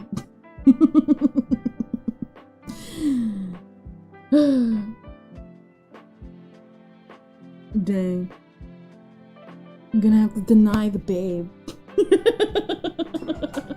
I just noticed. Hello, Freddy. Hello. Unfortunately, I will say this now. I don't know. Did you read the rules? I don't know. I'm just not like that. No, but we were just talking about dumb anime I watched as a kid. Dang. Don't be like that. But Freddy, don't be like that either. You can't do that. Man, you can't be like that, Freddy. You can't be like that, Freddy. You can't be like that, Freddy. No girl will like you if you do stuff like that. Like me.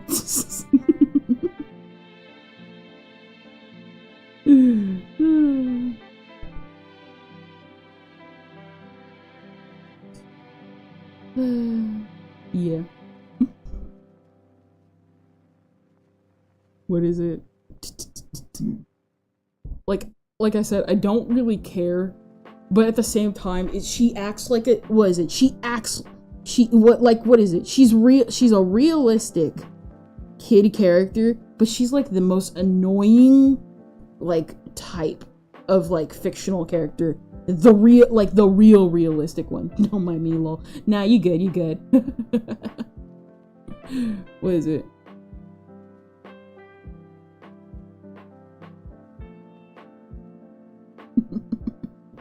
Nah, but like, dang. What was I thinking? It happens. Just as long as you ain't being weird. Which you kinda are, but at the same time, we all have our weird moments.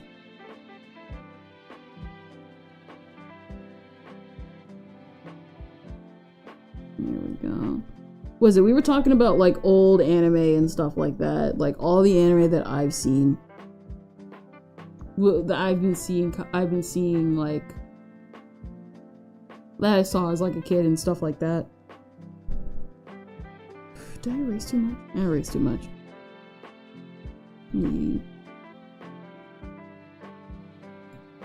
Yeah, that's just what happens.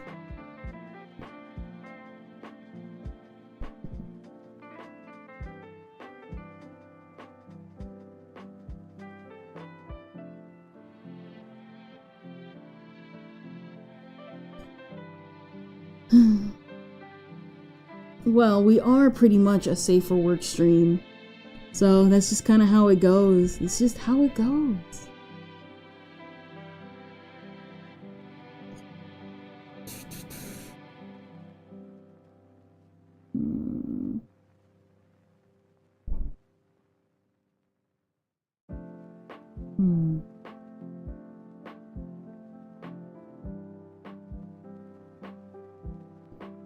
All right. Let's see. Let's see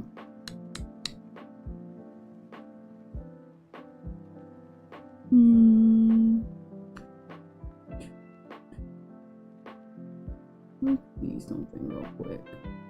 Because unfortunately...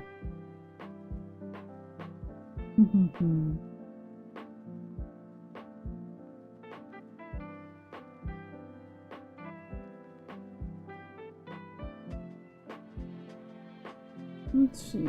Ah, here we go.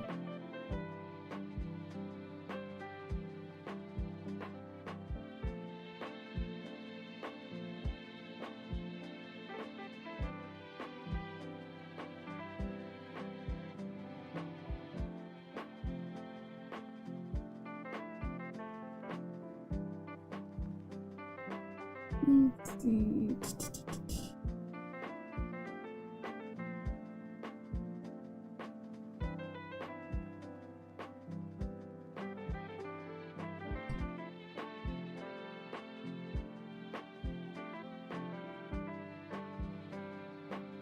There we go.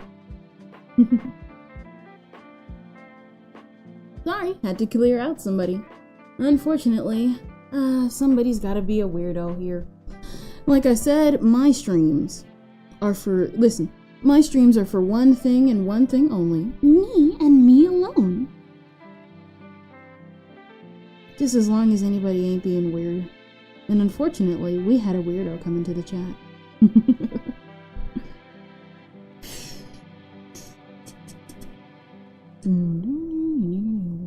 I was hoping to kind of...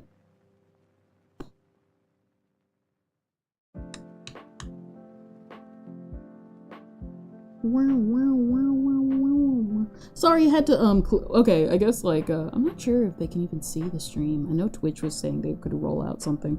We just had a weird chatter in here. He was saying stuff that he shouldn't have. I approved some messages, I deleted others. If we have to deal with it, we have to deal with it. But there, let's be real here. You can be edgy all you want, but if you're gonna be edgy weird... Listen, what is it? What is it?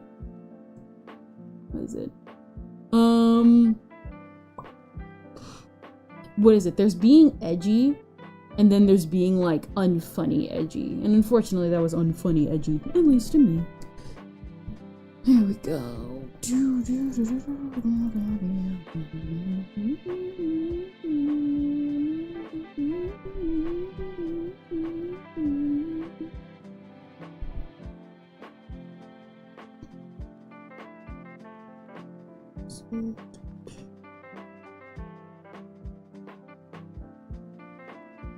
I will say, though, I kind of still find it ironic, though, that people are still trashing on Kick because it's unsafe, though. Because that right there, kind of proves it wrong. Oh, just a little bit. Just a little bit.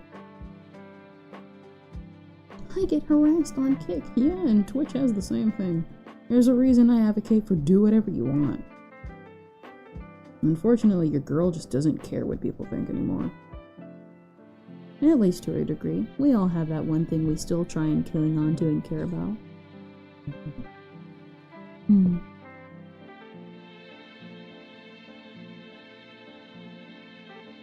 I was hoping not to ban people, though. Usually I was thinking of that I would probably have to reserve that for people who are... what? like just people who take it too far, kind of like that. Mostly for when I got bigger. I mostly just try and ban bots, though.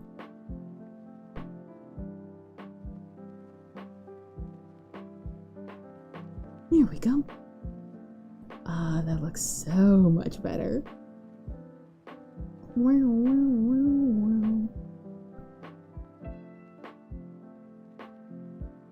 And at one point, I was thinking, this is actually kind of funny. Because, I genuinely do not care. It's the internet. I expect this stuff to happen. But if you're gonna be weirdos about it, you can't be weird. I talk about weird anime, not weird antics. Well, I do actually talk about some weird antics. Here we go.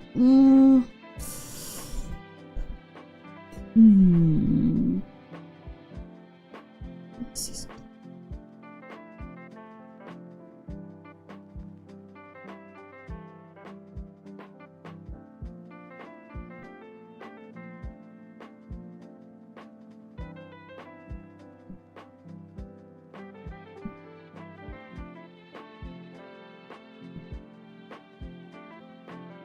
I like the look of this.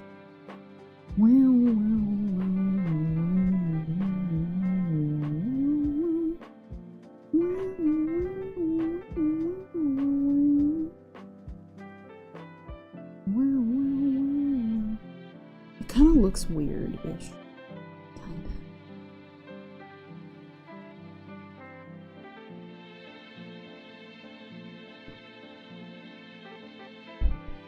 Like, let's disconnect real quick.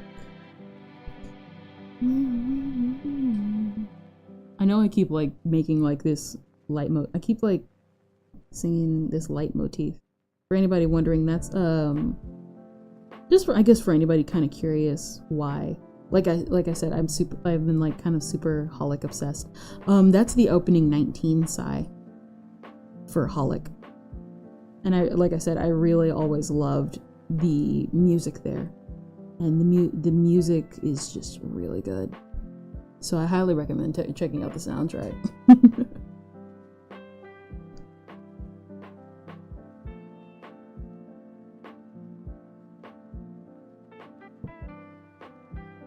In some ways, it's starting to come out good.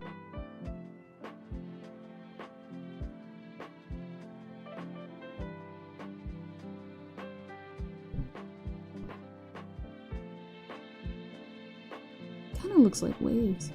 I kind of like that.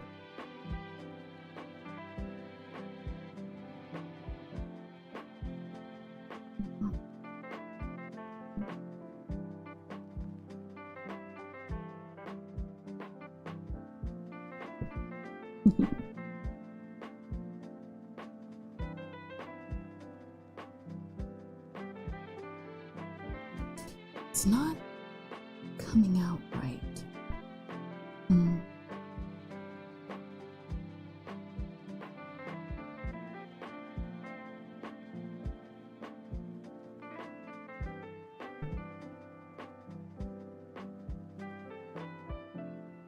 There we go. There we go. That definitely looks way better.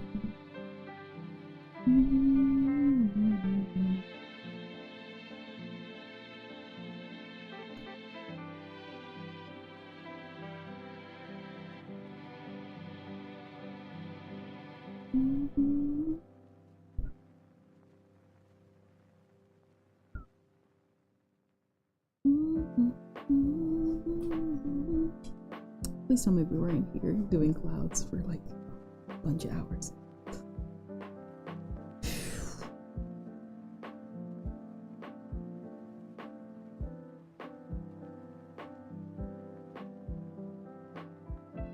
Oh yeah, that's what we were talking about. We were talking about Save Me Lollipop before Weirdo started popping up in the chat. But basically, Nina is kind of a realistic, so when stuff happens to her, it's kind of borderline, this makes me severely uncomfortable. And I didn't, like, here's the thing, like I said, I love Japan, I love its weirdness. Sometimes the weirdness goes too far. And in Nina's case, it was the fact that she would, like, it was your typical, like, early 2000s, 90s, like, I guess, quote-unquote, like, fan service. It wasn't fan service, but it was like, it was, the amount of time she would cry is what I'm saying. It was just uncomfortable. I'm like not describing anything that happens on purpose because it's uncomfortable. Because that's all I can describe it as. Like, I genuinely mean it.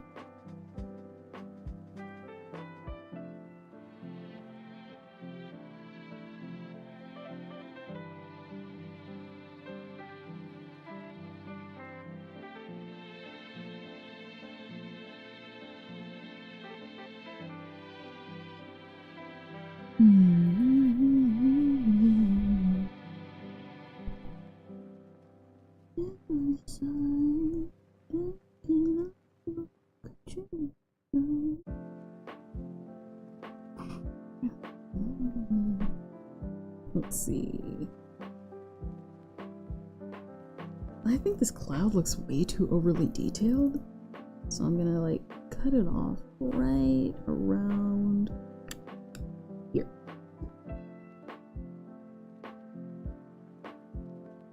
Basically, and then like I guess what is it? Like by the end of pretty much by the end of the anime, it was just kind of like, this is boring.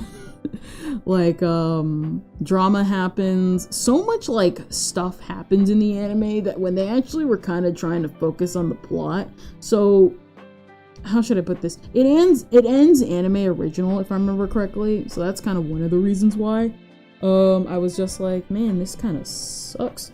But another reason mostly stems from the fact that it's just not good. It mostly has to stem from the fact that it's not good. The end anime original, we don't really get any backstory on any of the characters. The best characters, we actually do get backstory on one set of characters, and they are the villains of the show. They are the Team Rocket of that universe, and just like Team Rocket, they're the best part of it. Oh boy. Like, the best part of the story, and stuff like that. And I'm just like, wow, why isn't the story focused on you? I mean it. I genuinely mean it. They are like the best part of the story, and the series focuses on none of that because we got whiny teenage girl angst. Quite frankly, I kind of wish they got more screen time. Like, well, they were the Team Rocket of the duo, so they did get actually a good fair bit of screen time. But really, I think they should have gotten all the screen time because, wow, the main heroine and the love triangle was exhausting.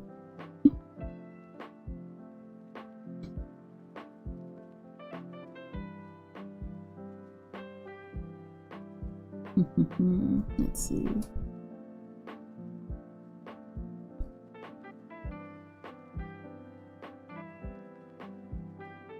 I think that's pretty good. It's kind of simplified. Yeah, actually, that looks pretty good. Yeah, I actually really like that. Kind of added little, kind of smaller details everywhere. Where is it? Right around here.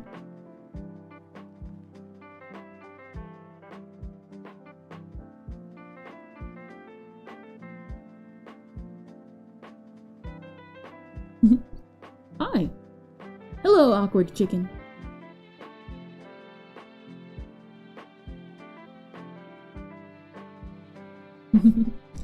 Hello. How art thou? I see you are a first-time chatter.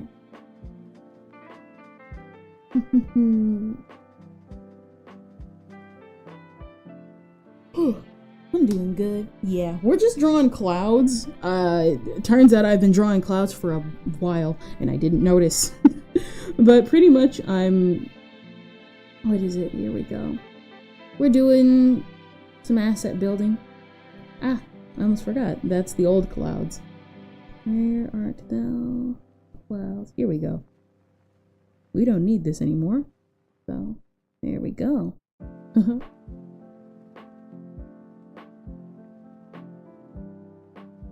Is that... Okay, yeah, this is empty. I wish I had talent in art. Trust me when I say this, all you gotta do is pick up a pencil, bro. Because I didn't even know I could draw clouds like this. I'm looking at like examples. I had to look at this for like 2 to 3 days before I can feel like I want to replicate this style. Trust me, it's not easy. Literally, just like all you gotta do is pick up a pencil and just kind of draw until you kind of just get with it. It's all about the rhythm. That's how I do it. And I combined the layers.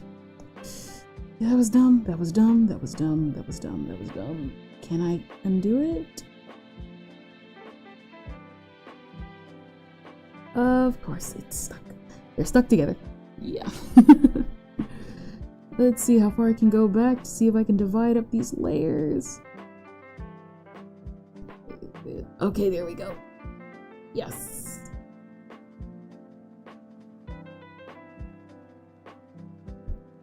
Let's copy this. Because I combined the layers. And I was dumb. Wait, let me see. Are they connected still? Okay, yes, they are not connected again. That's why I ended up going wrong with it. I have to delete this, paste that, and delete everything else. Cause I was very dumb. Just because you have a talent in art does not mean you will be escaping from the stupidity that comes from all the outside stuff. That's definitely going to be one thing you're going to realize very quickly.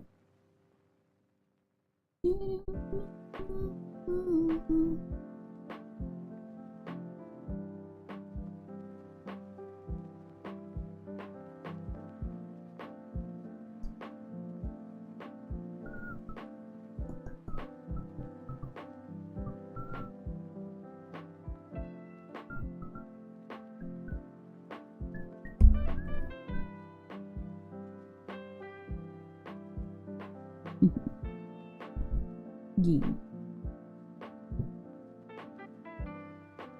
And even still, like, if you're, I don't know if you're still here, awkward chicken, but if you're like still here and stuff like that, why don't you like just draw with me in the stream? I just kind of talk. Sometimes I talk, sometimes I don't. I try and talk as much as I can because I kind of get into the flow of art so much that I end up kind of just doing my own thing. Sometimes I end up not talking at all. Yeah, we're talking pretty much just about old anime that I used to watch as a kid. So yeah, we just got, well, we're getting done talking about Save Me Lollipop. That's a series. I think the only reason why I continued with the series was because, number one, the main female lead, she looked like Powerpuff Girl Z Blossom, and that's the only reason why I continued on with that series, because she reminded me of Powerpuff Girl Z Blossom, who acts actually very similar to Nina in the series, the main heroine. And looking back, it only worked for Powerpuff Girl Blossom because she wasn't taken to the extreme.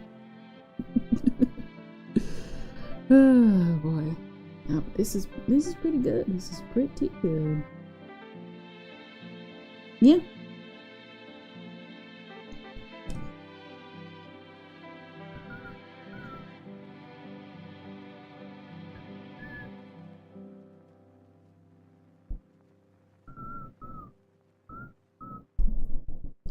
Let's see.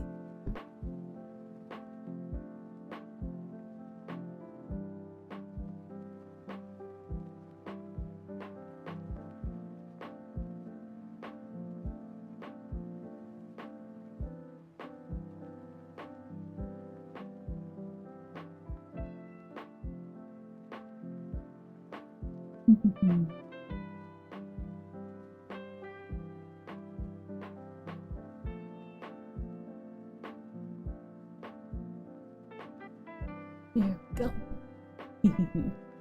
Alright, there goes the clouds, finally. I'm not sure if I want to add just a smaller one. I think I'm gonna leave just the two for now. The two clouds that are there for now. We can get rid of this because we don't need it. And I can put this up here. Oops. Oops. Not oops. Oops.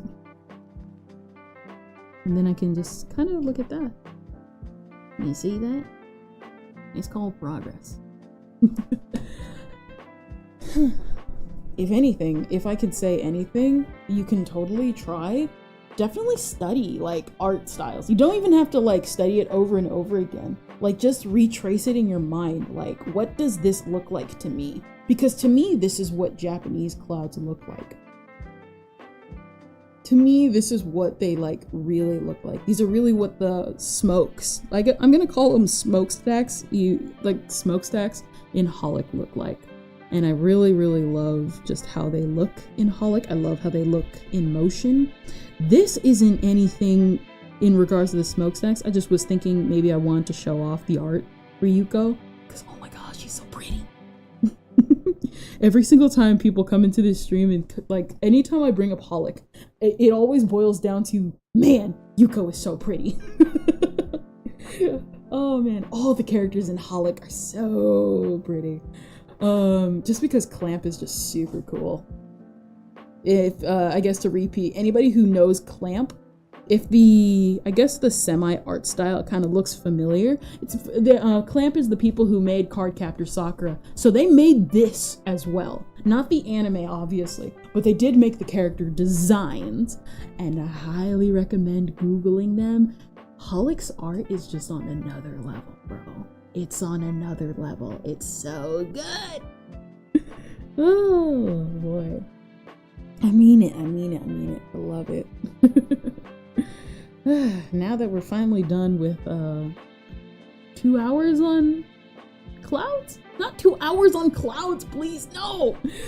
I guess I can kind of rush it a little bit with some other things. This kind of has a little purple tint to it. So like, let's move it slightly over and slight purple tint. There you go. This is why your girl draws and not traces, sketches beforehand, because she sucks. Trust me when I say this. One thing you're gonna learn as you start because what is it? I started like a couple of years ago. One thing you're gonna learn very quickly in art is that you will be very slow, depending on if you're like a perfectionist like me, because your girl is a perfectionist. So it's not all fun and games. That's why I haven't taken on stuff like commissions, because your girl is slow. I'm trying to speed up the workload, but for the most part, yeah, I'm just kind of slow. I want to speed it up though. I want to get better. Always making sure.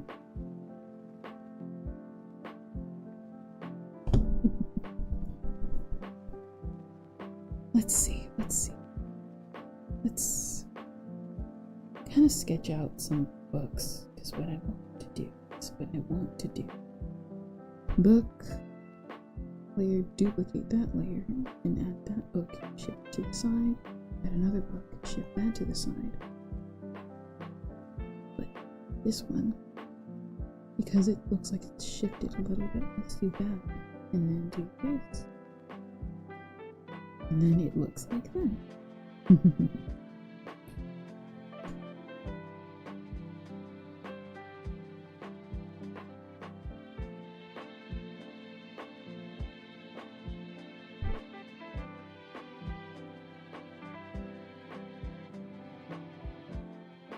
Let's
There we go. That looks a lot better.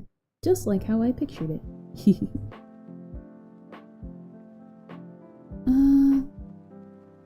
Yeah, leave it like that.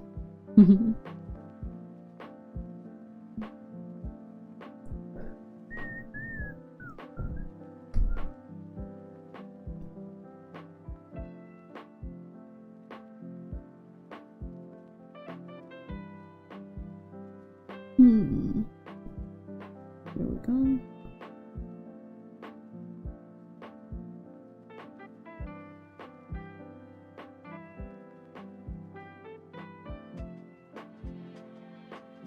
Yeah. I know good and well, because I know what I want to do with this. Man, I'm gonna have to be searching out so much manga. Maybe I can cheat and like use multiple volume editions, because that's what I'm probably gonna do.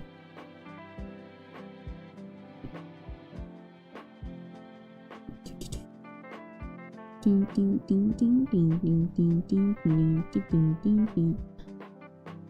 I've been thinking, what is it? I've been thinking lately about this one creator that I kind of follow and it's kind of an on-off follow. They're like a Vocaloid producer, Hiragi. They're an interesting individual. Cause like, on the one hand, they're really good, and on the other hand, I don't listen to them a lot on purpose because a lot of their stuff is kind of like dark, I guess? Dark, depressing, kind of dark-ish dark.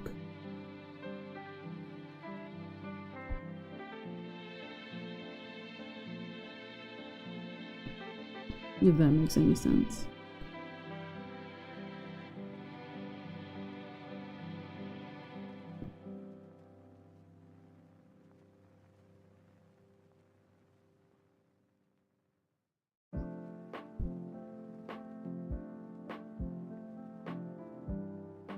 And like I like his stuff. It's just like it depends. Right? Like you understand, right? It can depend on like the mood. And it's like, man, I want to listen to Hiragi Kira, and it's like, nope, I don't want to because it's too sad, too sad.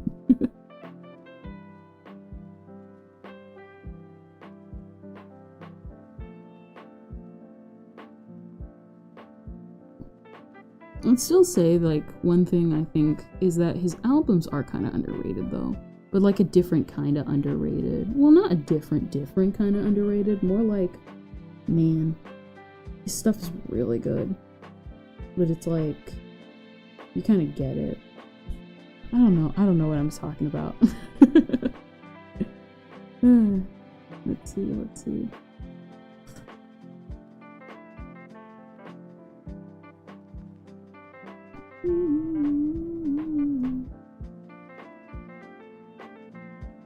Wrong one. Let's see, this one, put on top. And there we go.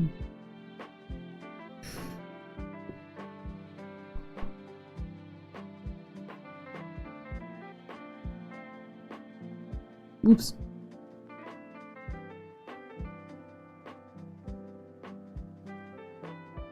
There we go. Let's just move that right there. And like just kind of in between there like that. Layer, duplicate that layer, and open up the other one.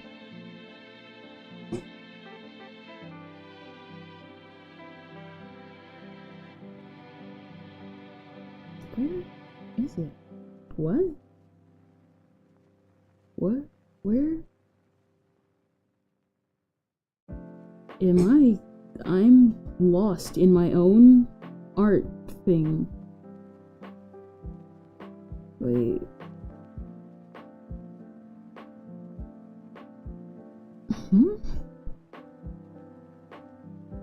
Oh. Duh. I duplicated it. And I was dumb about it. Okay, there we go. Let's put this up front.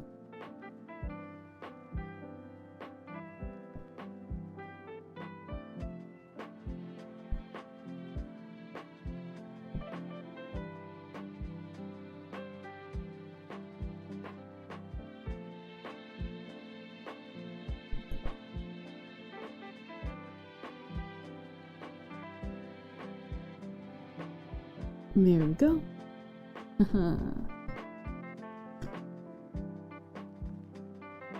Like, let's put this right here. Yeah. Put that right there. And then manga right there. Definitely will make a variety of that.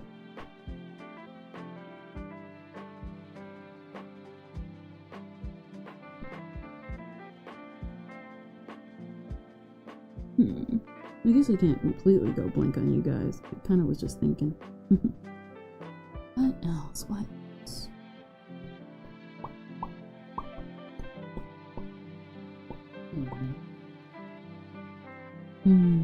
Oh yeah. I don't know. I don't know.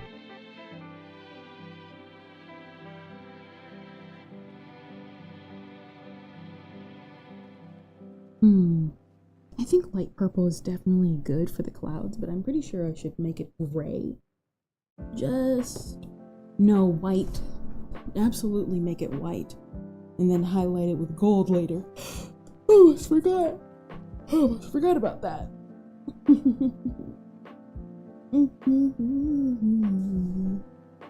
And still I gotta go through the clouds. Art is not easy.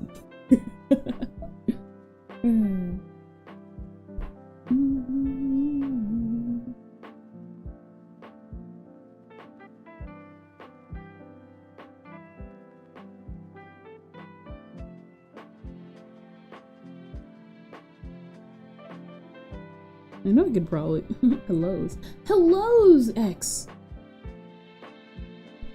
Where are? Oh wait, you were in class.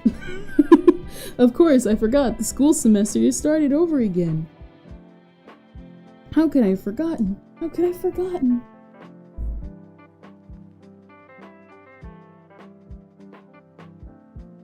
You should probably use the black pen.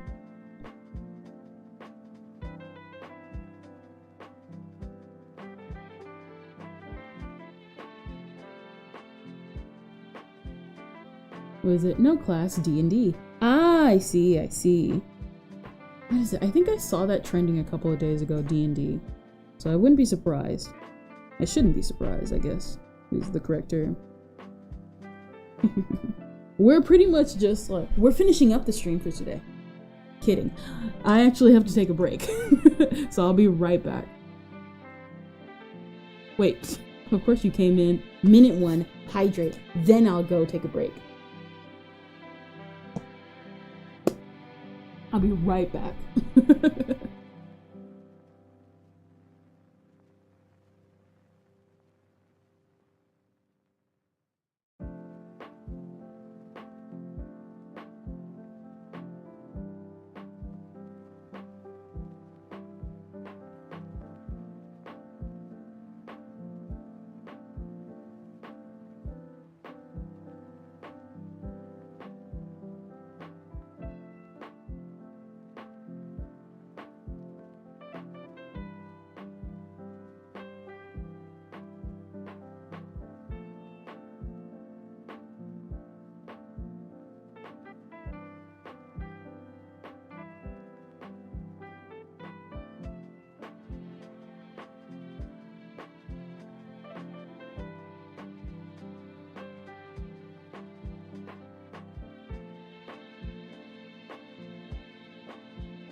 All right, I'm back.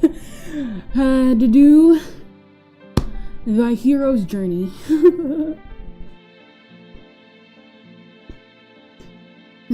Was I always got to put the dogs in at this hour, mostly because every time we go on for too long, if I'm not careful, I end up leaving them, and I hate when I do that because it's like your dogs, food, water. You might want to do that. So yeah, how was everybody's day? You missed out on some things.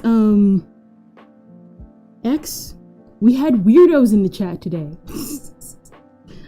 I know Twitch probably implemented that feature where you can block people and stuff like that. Like you can block people permanently. But yeah.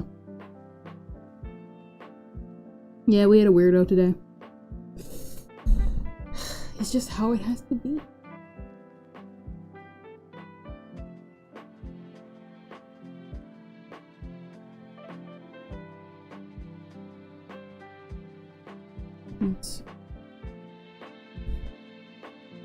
What is it? And then we talked, what is it? We went on, I'm guessing from the time, I think I went on and off. I see chicken.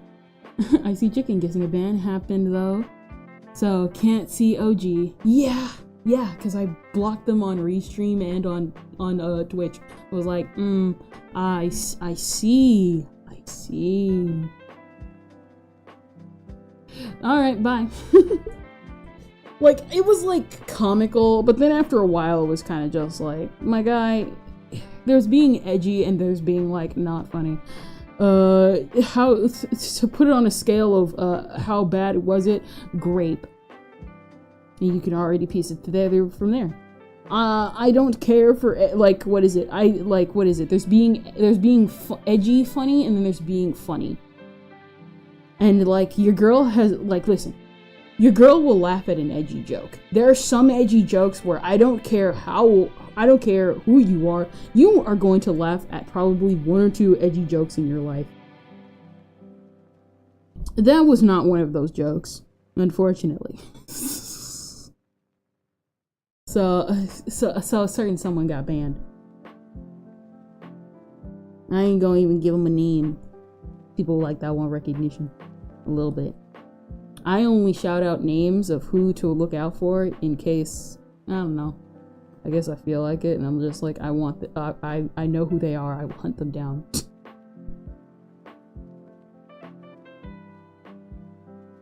Here we go.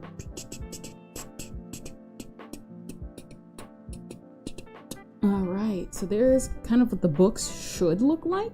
We'll probably spend the rest of the stream kind of going over the books and stuff like that. So yeah. Oh, that's what we were doing all stream. So to show you a highlight, what we've been doing for apparently 2 hours, talking about Holic and making Holic clouds. Holic-esque clouds, and I really, really like how they came out. So we had to do this cloud a little bit over again, but I think the results were worth it. So yeah. We're gonna have them moving a little bit piece by piece. So yeah. I love it. And now we shall finally move on to the books. These books are kind of gonna be PNG-ish. So I guess to explain, because I think the title is pretty self-explanatory. What is it? Titles of them? They're gonna be multiple manga that I've read and seen just kind of across the years and stuff like that. So they will actually be official manga bindings if I can find the bindings of a lot of them online. I want to find a lot of bindings for Land of the Lustrous. I don't actually own manga. I own one manga. I own one manga out of my entire life of being an anime fan. I own one manga, and it's Look Back by Fujimoto, the author of Chainsaw Man, stuff like that. And that's because Look Back really spoke to me, at least a little bit. I like the message it has. I highly recommend it. I know people like Goodbye Eri and stuff like that, but Look Back was Look Back is just a really good story. Highly recommend it. Probably want to put some bindings for Look Back on here. Land of the Lustrous, because I love Land of the Lustrous. Probably some other titles too. Maybe some Otome Isekai, because I have read a lot of Otome Isekai. Probably some manhwa. We got some manhwa. Yeah. Because I like manhwa as well. But for right now, before we can do that, we must go over the bind. You know what? I'm gonna find a binding and see how long these books should be. Let's see.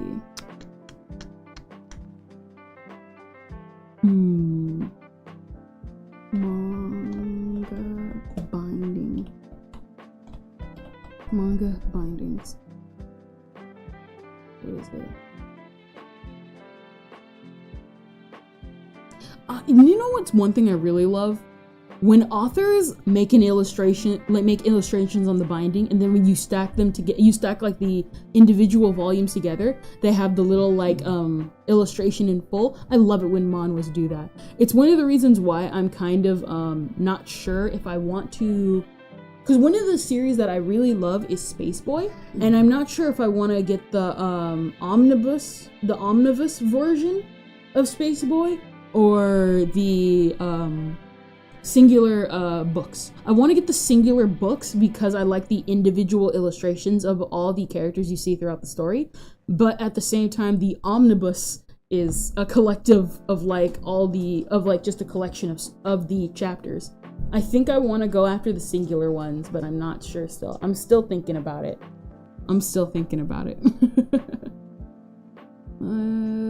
Let's see, Land of the Lustrous binding.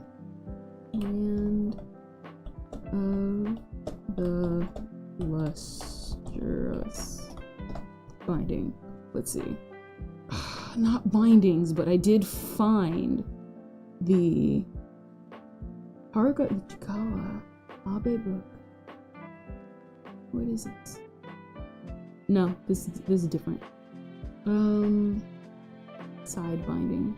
I found the manga, but I do not see the binding part. And that's one thing I hate, because I knew this was going to be definitely a challenge.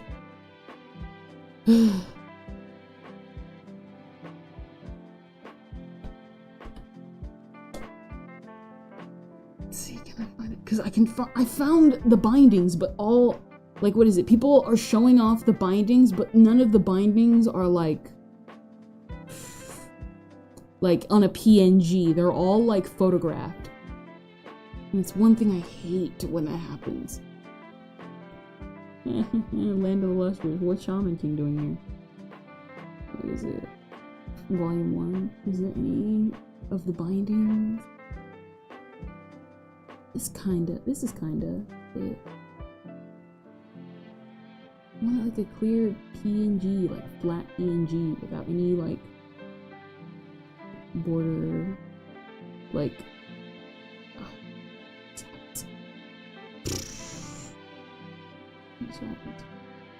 not gonna lie though, love the illustrations of Land of the Lustrous. I love them all.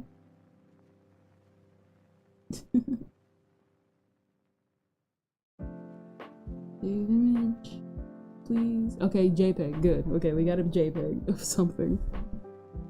Import. Here we go.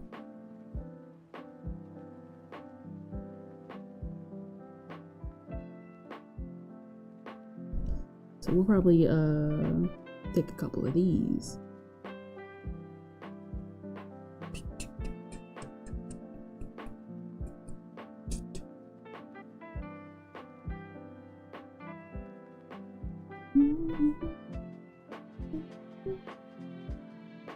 What did we talk about today? We talked about Holic. We talked about Holic. We were talking about, what is it? I guess just to catch you up a little bit, X. We were talking like a lot about manga I read as not manga, Myrtle Level Rising, JPEG. It's the only thing. I can't find a single like manga binding. That's one thing I hate. When you can't like, what is it? And you can't find like the proper, like, okay, let's see. Okay, it's kinda, they kinda match a little. There we go. So they're a lot thinner, but I'm not gonna do super, super thin, I guess. Maybe,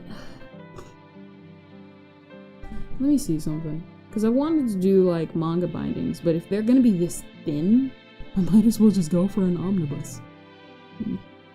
What is it? Book. Illustration. Girl reading book illustration. Girl.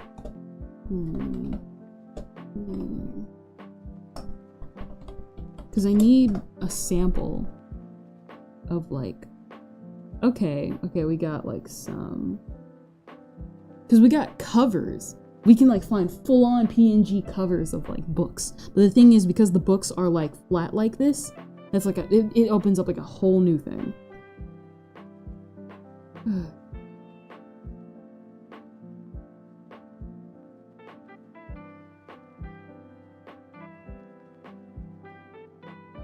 Okay, girl reading manga. Let's see. They're all reading historical books. Why aren't they reading manga? Except this girl. Yeah, she gets it. Tomoko! It's Tomoko! From hit series. Watamote. Haven't you heard of the hit series Watamote? Jeez. That definitely got a dub. Naturally, the dub ain't that bad. It just looks all stretched and stuff, and I can't stand it. Just delete. Delete. I guess for right now, let's just draw out what the books should look like. Let's see, there we go. Clouds, we're gonna make that purple. This is empty, so delete that. And keep that shut. There we go. Book 1, book 2, book 3. We don't really need the red anymore, but let's keep it. Just to have it. Oops. Let's not find those. Because I want them kind of stacked. You won't have them seen just yet.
Let's see.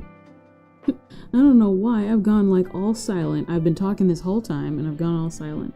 So like let's talk about more manga that I read. Not manga. I keep saying manga. I didn't even know how to look up manga as a kid until I got older. Let's see. Okay. That's pretty good. What's it? One series I completely forgot about that I actually, no, I technically didn't forget. Actually, no. At the time, I forgot about it. But recently, I had kind of discovered it again. It was called Venus versus Virus. Anybody who knows what that is, welcome aboard. You too are old. It was basically this series about this girl. I think if I remember correctly, her name was Lucia. She was, okay, so what is it? If you were in the early 2000s, and really even now, Miku. She looked like Miku. Let's just flat out say it, she looked like Miku with an eye patch. And she had a Catholic motif. And you know good and well how early 90s and 2000s series loved their Catholic motif. It's basically about this one girl. I think her name was Sumiri. And this one girl named Lucia. What happened was that Sumiri was attacked by this rogue creature. And what ended up happening was, because she did that, she ended up entering into this world of viruses. What is a virus? You see, a virus is basically creatures who are killed. And they're humans that are killed and turn into creatures who attack and kill more creatures to turn them into viruses.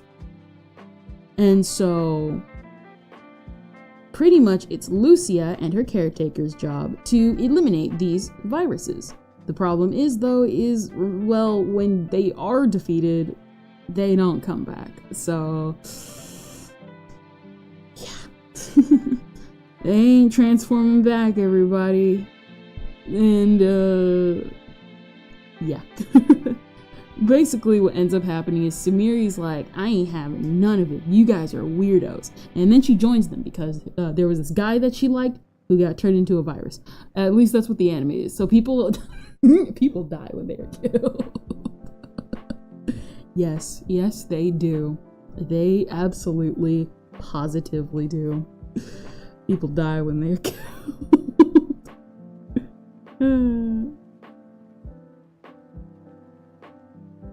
People die when they are killed. It's just kind of the way the world is. It's an unfortunate sacrifice we all have to accept. And so pretty much Sumiri ends up joining the gang, and that's pretty much all I know about it, because I ended up dropping it like immediately because I was like, man, I love the opening theme rocks. And then I was bored and I was like, man, is the opening theme this thing has going for it? Because yeah, your girl was bored. Do you not know the reference? Oh no, I know. That's why I was was it not obvious? I was trying to joke around. Oh no, I hope it was obvious. Was it not? I wouldn't be surprised. I can sometimes be like that. Oops, not convert to color, duplicate. Nah, but I definitely know that reference. It's pretty hard not to. It's fate. After all, people fate when they are coincidenced.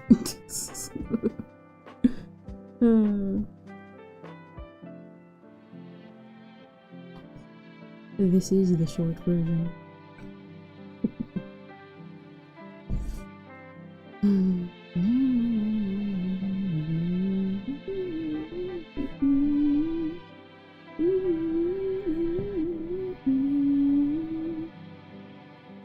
The joking part is whether or not you knew it wasn't. Let's be real here. Your girl is a jokester, and unfortunately when it comes to memes, she will know at least some memes. Not all of them, but she will know a majority of them.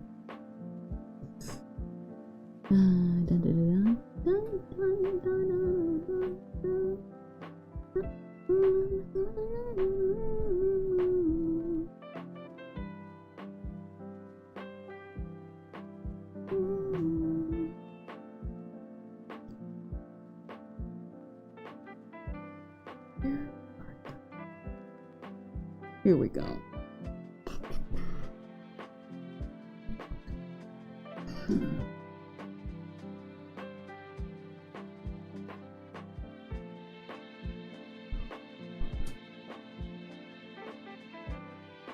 There we go. I think I gotta just pull it in. Because it's not as long. Yeah. Let's pull that up a little.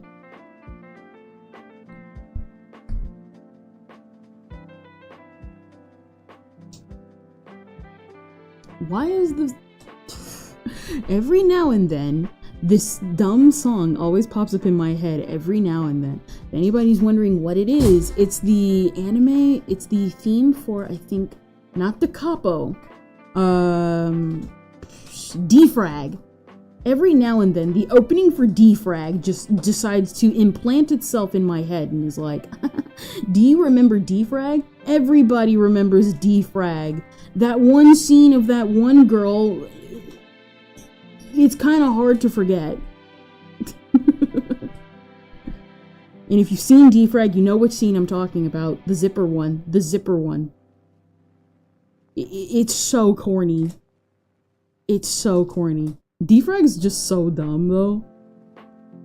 For anybody wondering what it is, it's basically about this girl who's like, I'm starting a game club, to this delinquent who's just like, I don't want to be in the game club. He's forced into the game club because this is a comedy. And this other girl's like, we're the original game club, so join our club. And he's like, I don't want to join any of your clubs. Y'all are weirdos. He joins the first girl because first girl. Defrag is something else.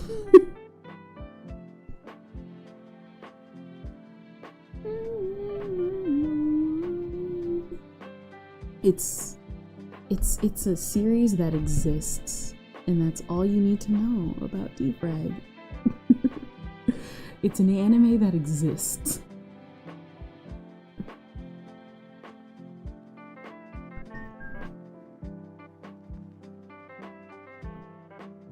Here we go. That looks pretty good. Because I know what I'm going to do is I'm going to replicate a bunch of these.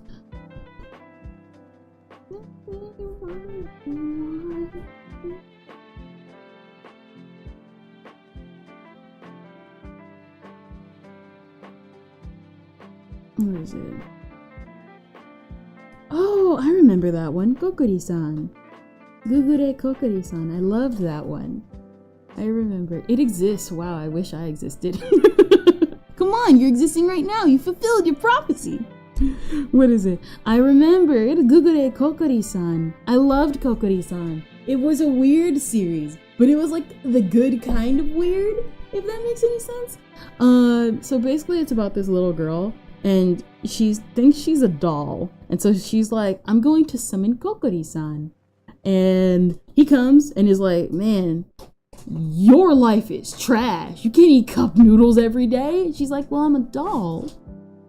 And I eat cup noodles because I don't really even need to exercise or eat or anything because I'm a doll. And it's like, you can't eat cup noodles every day.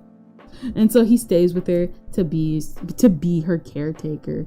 It's a comedy. It's a funny comedy. I actually really like it. I liked it. The ending, I'm pretty sure if I go read the manga, because like a lot of these series I was like anime only on, because I was an anime fan to the bone. I'm like, I'm never gonna read a manga. Lo and behold, I'm literally like, lo and behold, the one series that dragged me into the manga pool, not Villains Are Destined to Die, though I actually do highly recommend that manhwa. There's a really good manhwa. I'm thinking of not Death of no, that's the alternate title for Villains Are Destined to Die. All Flag Leads to Doom. Man, that one with Bakarina and stuff. I'm thinking, and I'm failing. Let's see. Stack. Na, na, na, na, na, na, na, na. I actually really I really actually recommend Defrag though. It is pretty funny.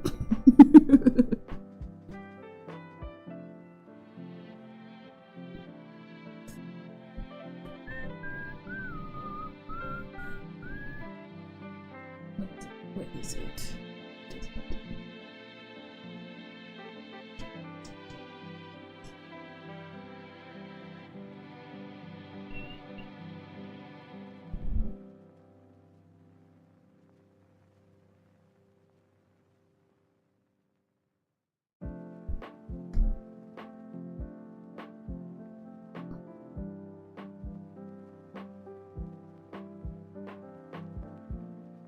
I think the funniest, what is it? I keep like thinking, I don't know why. And now my mind is just invaded with defrag. I don't know why, it just is now. I was thinking about that dumb love letter joke that I still think is funny even now. There was this like one other dude in the series, and I think he was supposed to be obsessed with like the main heroine girl, and he like got, I'm pretty sure you could Google it. Both the dub and the sub for defrag is like really good. That's also one thing. And what happened was that like, what is it? You want to see Happy from Fairy Tail acting like a tsundere? Right there. Go watch defrag dub for that alone, because that was, as a former Fairy Tail fan, it was an A+. What is it? I don't know. Is there anybody here who's like, I guess, I'm not into Fairy Tail anymore, but I remember I used to be super into Fairy Tail. I only quit because I thought the plot was getting too plot, if that makes any sense. So I am a firm believer of this, for any, I guess, like, to get into another conversation. I'm a firm believer of this. Fairy Tail is good. Fairy Tail was good up until it started developing a plot. I liked the first few seasons, but then there was 6 Dragon Slayers. Yeah, I liked the early seasons because it was fun. It was like, what is it? I'm being transparent here. As a girl who had like no friends, like at all. I had zilch, not a friends. Watching Fairy Tail, great. And like the friends I did have, well, I didn't have friends anymore. Not because of like anime or anything. I just, we moved a lot, so I wasn't really close to anybody. And so reading Fairy Tail and stuff like that was always just like a blast to me.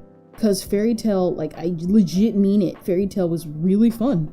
It's really fun. I always adored the first couple of openings. I loved I was a fan of the earlier seasons because what the series would do is they would focus on, it was like, what is it? It was like they would focus on the character development, but just enough to where it's like an episodic kind of development. You know, like episodic character development. The best kind of character development, at least to me. Because it feels like you're growing with the characters. And then you move on, like Futurama. Yeah, I guess like kind of like that. I never watched Futurama. And you're probably like, what? Well, you know why. I was a child. I saw Futurama once as a kid, and I was just very confused. Some episode about that purple-haired girl, like, accidentally sleeping with that one dude. That was, like, my only exposure to Futurama when I was a child, and I was just like, I don't get it. Watch the dog episode. I do actually know about the dog episode. I should say it like this. I was exposed to Futurama as like a kid, but I didn't really get it. And then as I got older, I started to see more about it. And I have actually, I've seen clips. I think one of the best ones I've seen so far definitely is that one meme where it's like, I'm super neutral. The way that I have no strong feelings whatsoever. And I heard about that clip because YouTube was removing the dislike button, and I gotta say, I have no feelings about it whatsoever. I have no strong feelings about it whatsoever. This is just how I feel. It's just how I feel about it. Oh boy. What else? There was, oh, I can technically do that.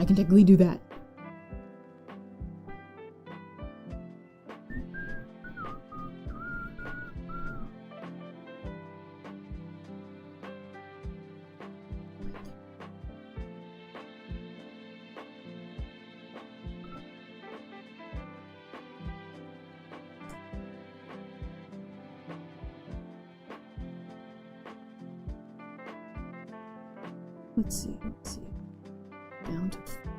40. Oh, wrong layer. Let's see. Do that and do that. And oh, exactly 41 like the other one. What is it? No. Yeah. Let's have it like that for right now. And have it blurred a little. And take it down to. There we go. What is it? Let's see. Turn these up. Combine them just to have them away. What is it? There you go. These books are actually coming pretty well together. Not gonna lie. I'm very proud of them. If you're wondering why I'm focusing on it, is because what's gonna happen is I'm going to, I guess, kind of copy paste them.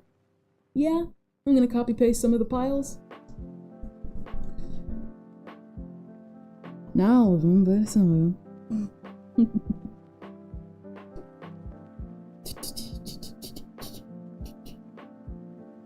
Kind of get all weird with some of like the stacks and stuff like that.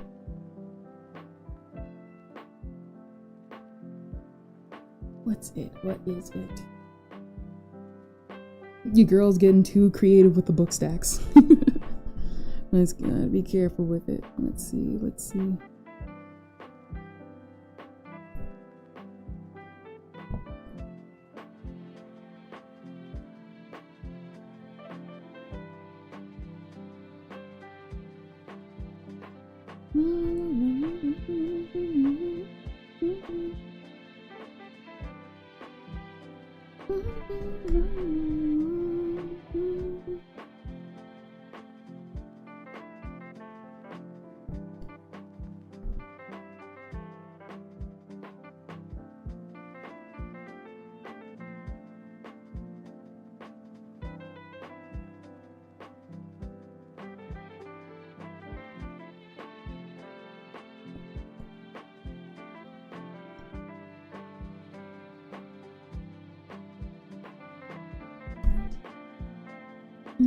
Let's see.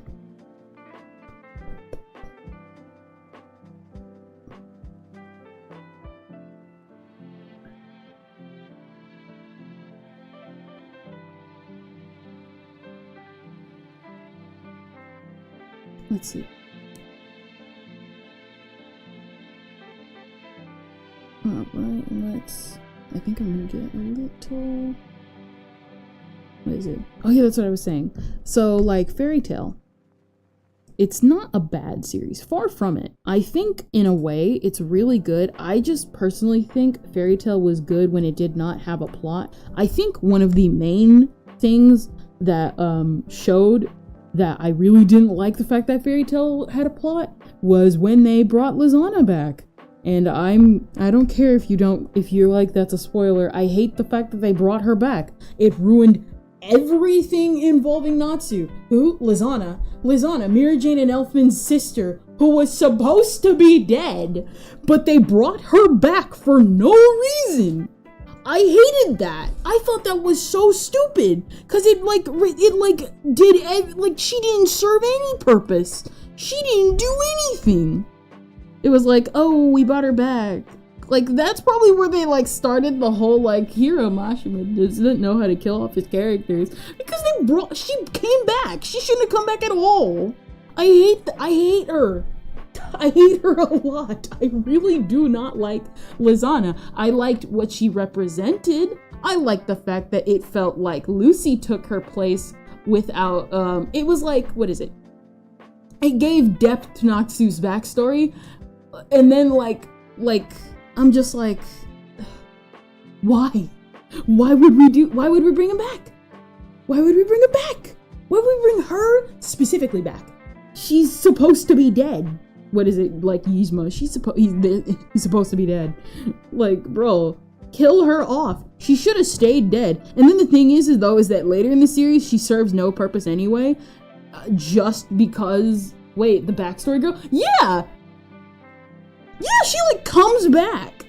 Like, okay, so what had happened was that I had, like, certain goals for anime. I had like certain goals for anime. So like one of my goals as a kid was, oh, I'm gonna read One Piece, and if I don't finish One Piece, I want to make it all the way up to Brook's arc because I loved like just the design of Brook. What is it? She didn't even die on cam though. But here's the thing though. Okay, so here's the cop out that they did. So what happened was that there was this arc called the Edelaz arc, and this is what I was getting at. I had certain goals in finishing certain arc. If I was going to finish specific parts of an anime, I was going to finish up to a specific part. If I couldn't finish the whole anime, or the whole series in general, I could finish up to a specific part. And my goal for Fairy Tail was to finish up to the Edelaz arc. Anything else afterwards, I don't really care. And we got to the end of the Edelaz arc, and it's like, oh, Lizana's alive because everything that was magic-based got transported back. And what had happened, and I'm not kidding when I say this, you know what they did? You know what they did? What they did to explain that Lizana was alive the whole time was that, oh, she died. Yes, she did. But it was an alternate Edelaz version of Lizana that actually died. And the real Lizana got magic beamed to Edelaz at last second before she died and stayed with Mira Jane and Edelaz, Mira Jane, and Elfman. Do you realize how stupid that sounds? And then she serves not a single purpose throughout the rest of the series. I was so mad about that. I was like, she should have stayed dead. I'm like, she should have stayed dead because she serves not a single purpose throughout the rest of the series. I mean it. She is useless. Like, beyond useless. Like, if she literally can't, what is it? You know, like that one meme from like The Simpsons where it's like, I gotta go back to my home planet? If she did that, it would have not affected the series. Series would not be affected at all. Good, Mira Jane and Elfman got their sister back. Okay, what does she do? Nothing! She doesn't do anything! I'm still salty about it, if you couldn't tell. I really hated that decision. Because she added to Natsu's backstory of, oh, all the people around him leave him. And like, okay. She came back. I actually really liked the fact that she was dead. It added something, like, impactful for the guild for Natsu. It added something to him. And then to bring her back, and she does nothing. You could say, what is it? Ad break ends. Okay, hold off on the ad break.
Okay, back now. Okay.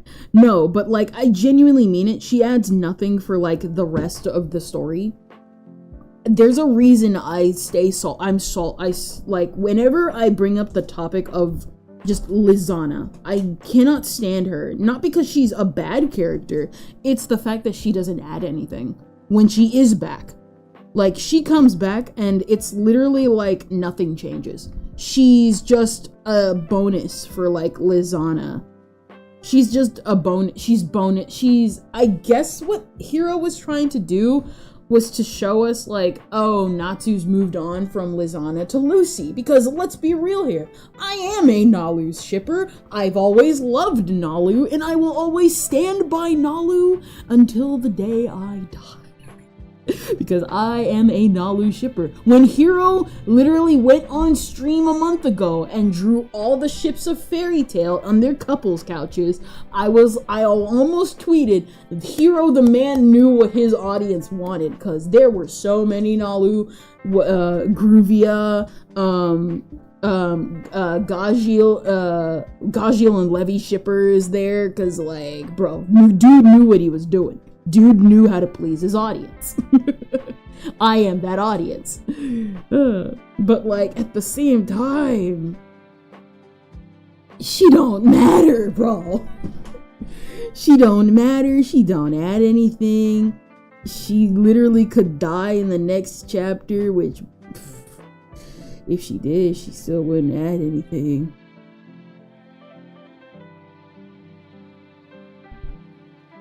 It's like, oops, Lizana died again. Time to go to the pot. Cremation time. Like, I genuinely mean it. That was one of the saltiest story decisions I remember being like, what do you mean she came back? She died! She doesn't need to come back!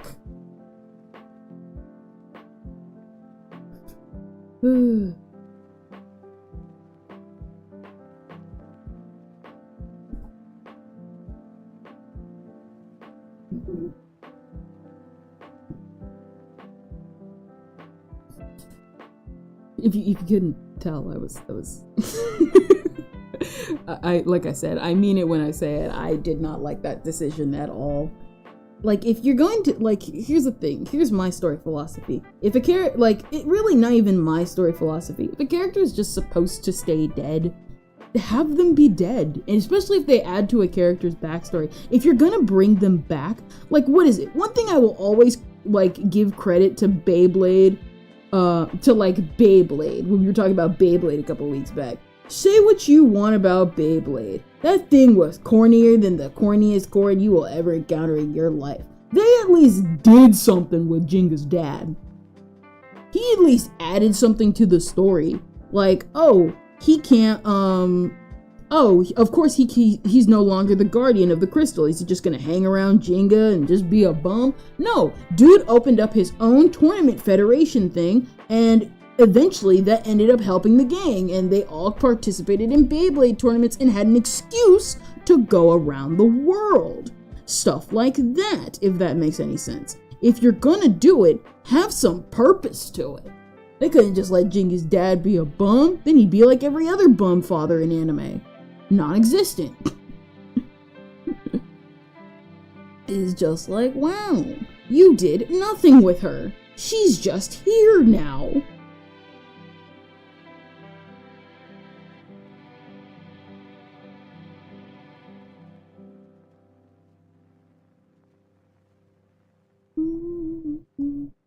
I have disorganized all these books.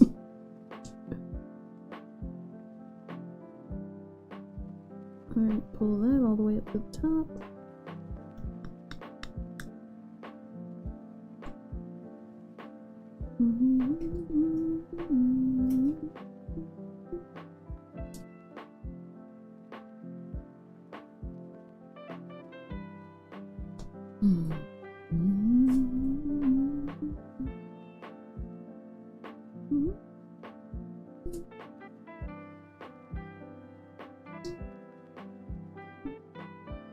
Where art thou, that little binding?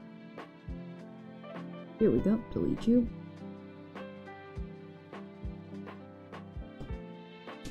So, I know I went on that little tangent. I like I said, I didn't like the decision. I don't know why they made that decision. I don't know why he made that decision. Like, yeah, let's totally bring back, hey, anime has great dads. Look at Piccolo. You're right. No, you're right. I know that's like a controversial take nowadays, but like, let's be real here. Piccolo. I know, like, here's the thing. Piccolo has like become such a grandpa as of late. I actually kind of love it. It's such like a controversial take nowadays. People are like, Piccolo is not a better dad than Goku. Piccolo left Gohan in the woods. Yeah, true. But at the same time, Piccolo didn't give Gohan a sensu bean when Cell was powering up. Say what you will. I know people are gonna be like, that's a controversial take. I don't care. He knew what he was doing when he did that. Goku knew what he was doing. He knew. And that's what makes him a not great dad. At least a little bit. He does have good dad moments. He trained his son to fight Cell.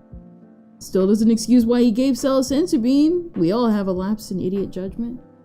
He's so patient on teaching him to dodge. Exactly. What is it? My thing though with it, like though, I hate that Team 4 Star is getting flack nowadays because they stopped doing the abridged series, and so people think it's free reign to go all over them and be like, Team 4 Star actually wasn't all that funny. Because if you watch the Frieza series that's going on right now, they are pretty funny still.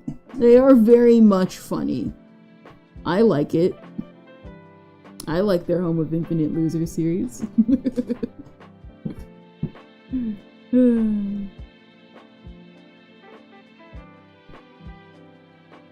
Though granted, that's kind of me though. I personally don't like it when people... Well, I don't like it when people are bullied, but I also don't like it when people are kinda... How do I put it? Not... weak. I don't like it when people who...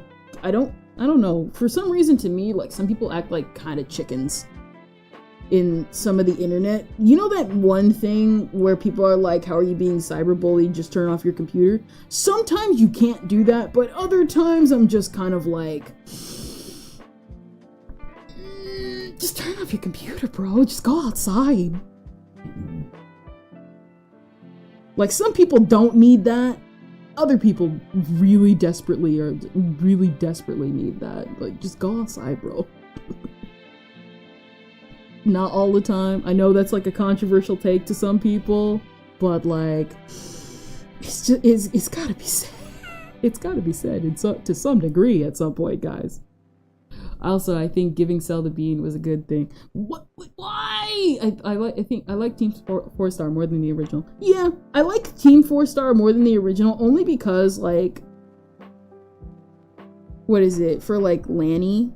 I like Lanny's Vegeta more than Chris Sabat's Vegeta. I like, I got so used to, like, Masako Masako's X's Goku that when I actually heard clips of DB Super, because it had been that long since, like, DB was just, like, when Dragon Ball was on air, I was just like, whoa, that was weird.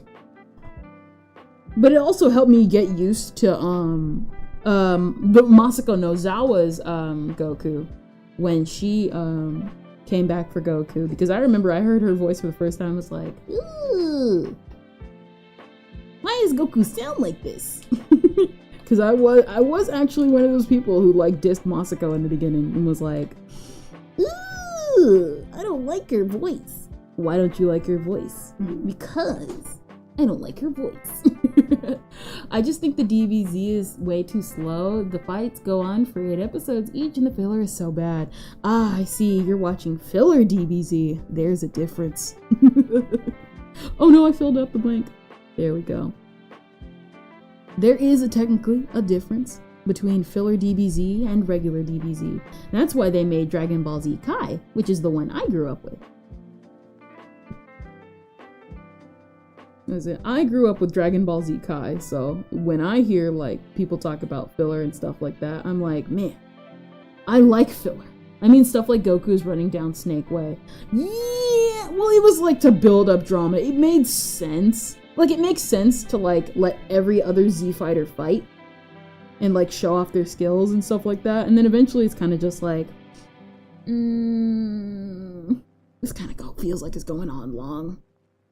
Just a little too long. Too long, oolong. Your girl, like, what is it? I was obsessed with filler because I actually genuinely liked filler. I'm like one of the people who genuinely likes filler, depending on what it is, only because I feel like it adds more to the characters. I did the math, and is 3 hours worth of recap Goku's running down Snake Way. Yep. That's our Goku running down Snake Way forever and ever. Come on, haven't you run down Snake Way forever and ever and ever? Right? You've run down Snake Way forever and ever and ever. Let's see. Alright, this book stack is actually turning out pretty good. Pretty good. I was planning on doing something and then just kind of petered out.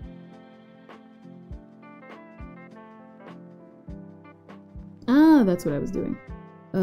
Move this. I gotta move this because it looks awkward. It has a weird awkward angle. Where is it? I messed up all the book piles. Here we go.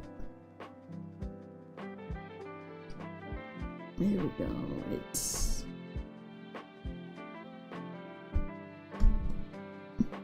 Goku is running down Snake Way. Episode 553 of Goku is running down Snake Way forever and ever and ever. There we go. I think that's pretty good angle. So I'm actually kind of glad. I gotta like tune in to Totally Not Mark's thing because he's gonna be doing a recap review. I have not tuned in to Totally Not Mark in like so long. I want to tune in because he's been like reviewing. He reviewed Full Metal Alchemist recently, and I want to kind of see his reaction. Okay, I guess quick confession. I've never finished the last episodes of Full Metal Alchemist. Like not just Full Metal, I finished all of Full Metal Alchemist. I did not finish the last couple of episodes of Full Metal Alchemist Brotherhood. So I guess that's confession. I don't know why, I just got all the way up to the finale and just stopped. It's been since 2016 since I last saw it, so you know how long it's been since I've continued it. And you're like, why would you wait that long? And it's like, I don't know. It was like, I think I got to like episode 59, 55, and like, it was the one where they opened up the gate to those zombie looking things, and knowing that there will be 0 W's until Goku gets there kills all suspense. Yeah, I mean, Yamcha's meme became a thing for a reason, bro. Yamcha's memes became a thing for a reason. He will always be that one guy. I'm sorry, Yamcha. It just gotta be. It's just gotta be. Yeah.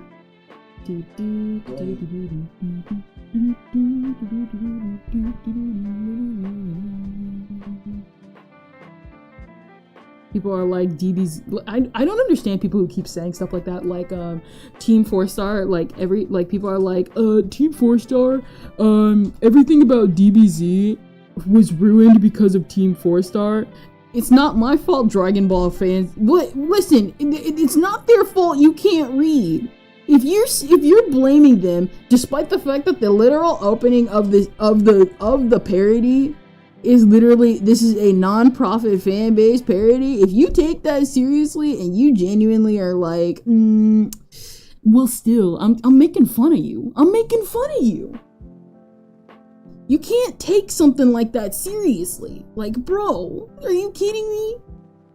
This is a non-profit fan base parody. It's not my fault that you can't read. That's what literally it should say in the beginning nowadays. It's not my fault you can't read.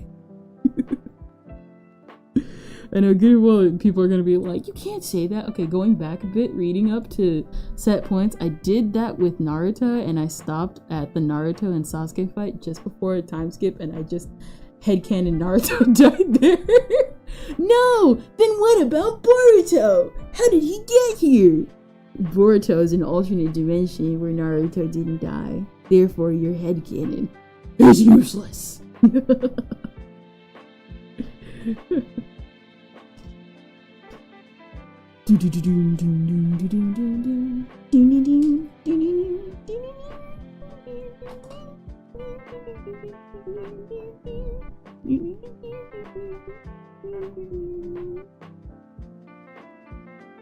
This is the song that is on forever, 'cause it is.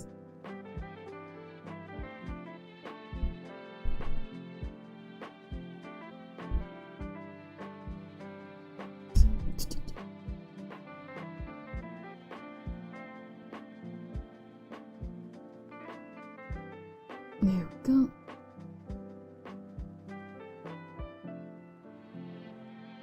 What is it? There we go. Okay, here we go. Let me write that down. What is it?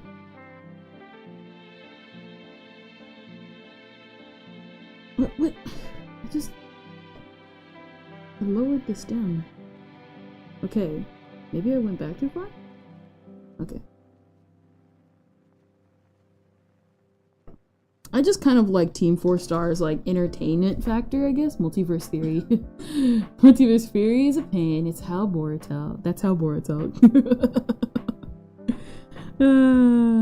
Yeah. Let's just canon it as that. You know, okay, so like I talk about this sometimes because I always find this just interesting. So, and not a lot of people really talk about it. There was a time where Disney had the rights to Naruto Shippuden, specifically Shippuden. And I always like to tell people this fact because it's just so bizarre how Disney tried to skirt around the censors with this series because it failed miserably. The only good thing to come out of it was the fact that Naruto's EA, I forgot her name, but she's really sweet in real life every time I like see her in interviews. She played Principal Perry in Lab Rats, and I grew up with Lab Rats, so I have fonder memories of Lab Rats. Not so much about Naruto. I actually hated Naruto as a kid because I was like, ugh, boring. This is a boy show. When will my favorite shows like Puka come on? When will my favorite... Well, it was kind of like always like, when will my show come on? Every time like a show I didn't like came on. What? 1, 2, 3, 4, 5.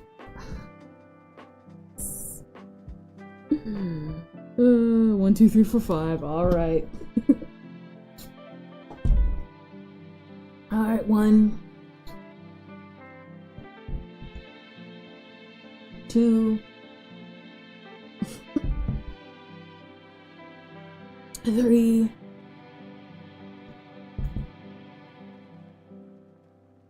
4, 5. 1, 2, 1, 2, 3, 4, 5. Yeah.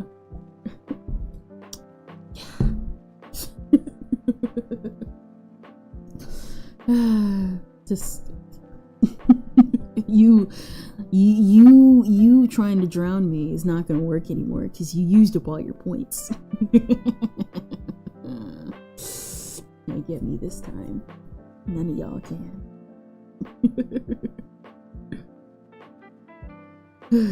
It's just funny. I look back because I remember, like, I'm not kidding when I say this, I hated Naruto as a kid. The only reason why I softened up to it actually has to do with the fact that around that time Disney had gotten the rights to Naruto, and what they did, surprisingly, and I'm not kidding about this, I always talk about this, like I said, they aired the original Japanese music, and I was just shocked because I was like, what? And it was Bluebird, and so Bluebird hooked my heart so good, like it did a lot of Naruto fans. And around this time, I was like thinking, you know what, maybe I should give Naruto a chance. I should give it a chance like I did Dragon Ball, because I used to hate Dragon Ball as a kid too. And,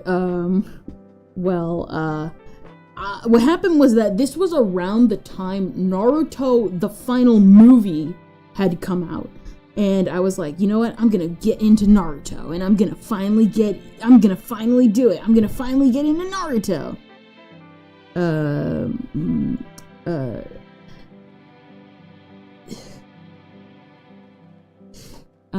To make it a long story short, when I wasn't aware of that Naruto was really about ninjas, and I was very scared out of my mind when I saw what I think was Kakashi in a rock suit. He had made a rock suit, and he was fighting this one guy in the movie. I'm pretty sure it was still titled Naruto the Final Movie. And what ended up happening was that this, I think it was a bad guy. I want to say, like I said, Naruto Final Movie. So whoever was the bad guy of that movie, he has something crawling up his hand so fast. I freaked out and vowed never to watch Naruto ever again. I was so scared. Your girl was so scared. I was like, I'm sticking to Dragon Ball from now on. Ooh, Your girl was able to recover 5 years later and actually give Naruto the first series a chance. She did.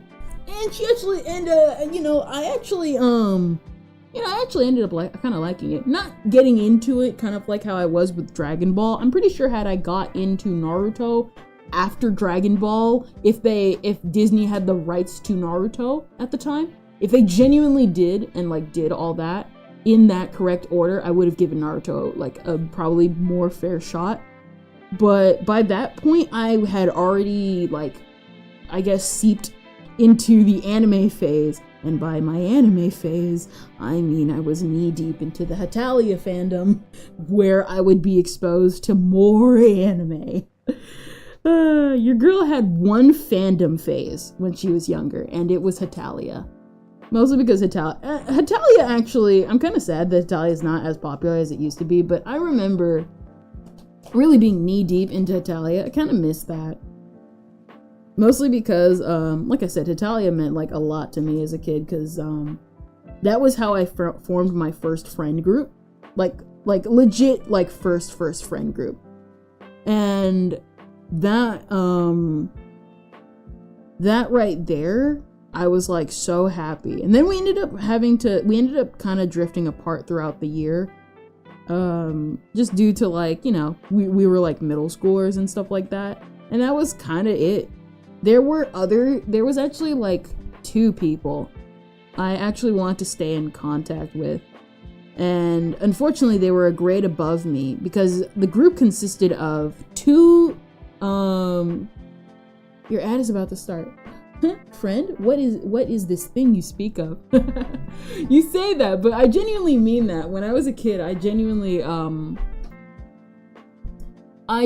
had I spoke on it earlier. I moved around a lot, and so I wasn't really able to make any meaningful attachments.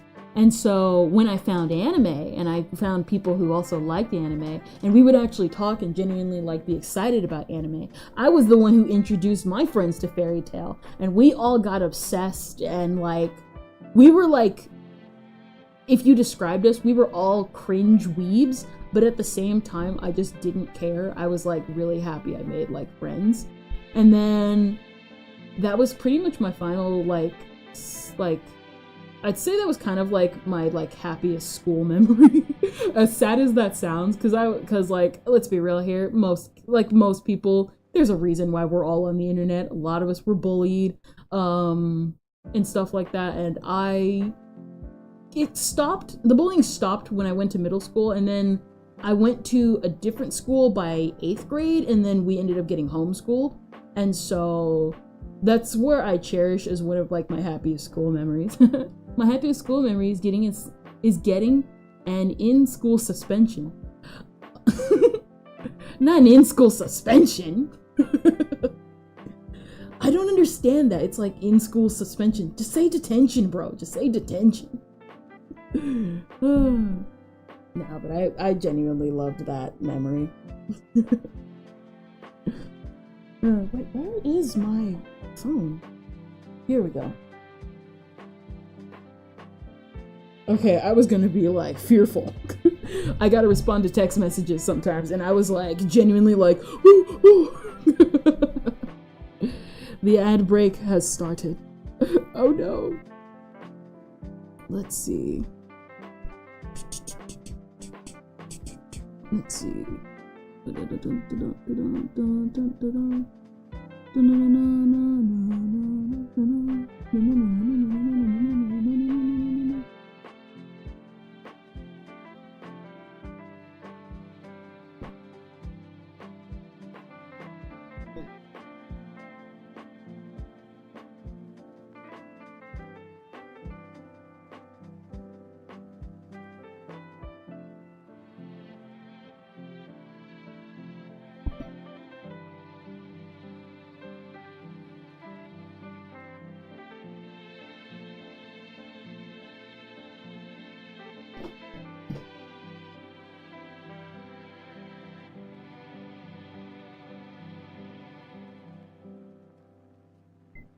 Is the ads over? Alright, the ads are over. We got the in-school suspensions. Alright. Alright guys, that's it for today. I'm just kidding, I'm kidding. Alright. No ISS is you.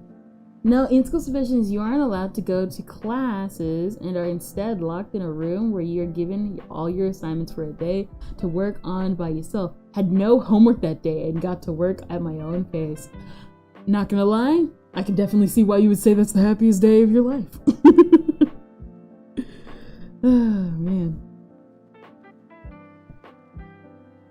Definitely can see that. I remember, what is it? I remember one time because, so what happened was that we had this music teacher. And my mom was, my mom's not strict, but she was like, you know, strict on certain things. And we happened to have this music concert coming up. And what happened was that one of these songs we were doing, if you know, it's like school choirs. Okay, so how do I describe this? To all to my future and to my non-American speakers, we kinda, depending on what school district you were at, for elementary schools, you would have kind of like the kid choir. And what you would do is that the music teacher would give you songs to sing and you would practice singing them in class. And what ended up happening was you would sing them in class and then you would go to a different school and you would sing there. It wasn't for like a competition or anything. It was all just ego boosting or whatever for schools. I don't know. And what happened was that this teacher had chosen to do just normal, like actually not normal songs. We were gonna do like Michael Jackson, ABC, and we're gonna do Katy Perry's Wide Awake for the songs that for the songs I can remember. And what happened was that I got really obsessed with Wide Awake. And what happened was that my mom, while we were doing like we were at like my grandma's house and we were like doing my hair, and I got obsessed with the song and I played it in front of her and she was like, "What is this?" Mind you, I'm saying it, I'm like all dramatic and stuff. She was like, "What's this?" And I was like, "Oh, it's Katy Perry." And she's like, "Why are you listening to Katy Perry?" And I was like, "Oh, it's because we're gonna be singing them in school." And she was like, "Uh-huh. We'll have a talk with the teacher. We're not doing Katy Perry." And she wasn't, it's like, was it, she's not against like singers. I say she kind of like loosened up a little bit like over the years, mostly because things happen and stuff like that. You kind of just loosen up with time. But at the time she didn't know if like the teachers were like, cause there was a specific teacher at that school. She did not like my mom. She did not like her at all. And so she wasn't sure if the teachers were being like all weird and stuff like that. So what she did was she was like, "We're not doing Katy Perry, we're not doing any of that stuff, but you can do your work in the office." And I was like, on the one hand I was bummed, but on the other hand I was bummed because I had to do this whole music packet to replace the credits that I had. But at the other hand, I got to sit in the office and see what the staff was doing down at the office area. And to me, being around the adults and seeing them work at their desk was way more cool. I think I did that for like a month. It was cooler to do that than practice singing. So I had to do that until the concert went and gone. Mind you, we were able to participate in concerts all the time. It's just that particular one, my mom was kind of like, no, I don't think so. Kind of like that. It happens. I liked it. she was kind of okay with it. And then we all sang Kumbaya. That's kind of the one thing I'll always love about my school memories is there's something dumb about them all. I think for right now, let us combine these and make them back down to 35. Alright, there we go. Let's see. Where did all 5 of you come from? Hello! Your girl is... Oh, I messed up! That's not what I meant to do right here! I'm like fixing all this stuff. No, I'm supposed to have it curve. So remove this and bring this back. Where is it? This is right here. There we go. Oh, Cloud 9. I still kind of remember that song. I think the other song I got obsessed with later on was because your girl's a very big Alice in Wonderland fan. I got obsessed with the live action Alice in Wonderland as a kid. Love it. Do I still love it like I did back then? Not really. Like people said, there were a lot of things where it's just like, why would you do that with the why would you do that with the story, bro? Oh, bro. Alright.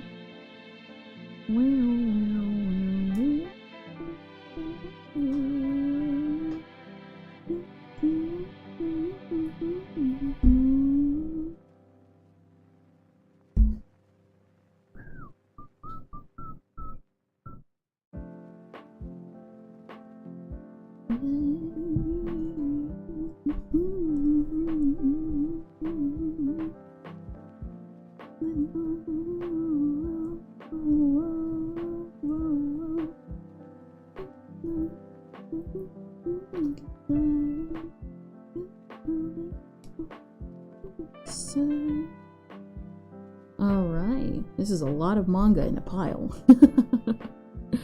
I'm able to trick all y'all. Let's see, duplicate layer. Let's duplicate that and spin it around a little bit.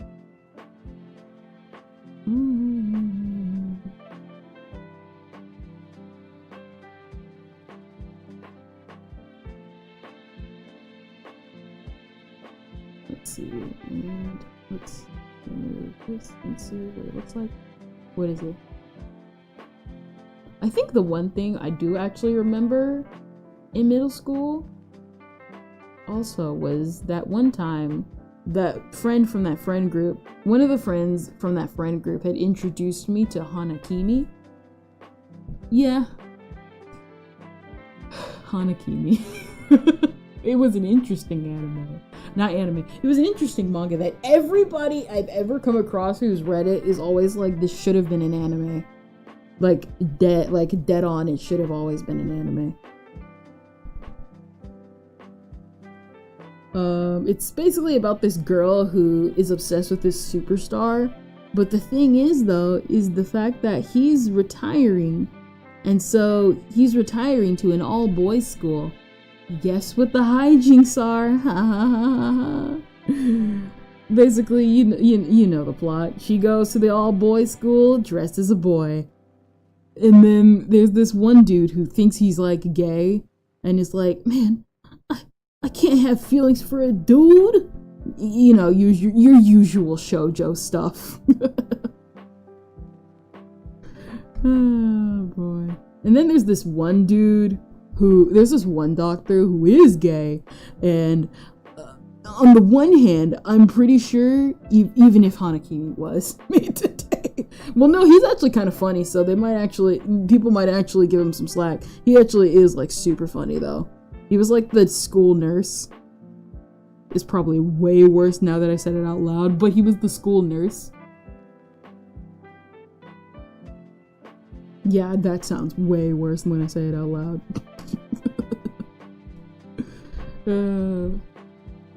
But yeah, it was a funny series.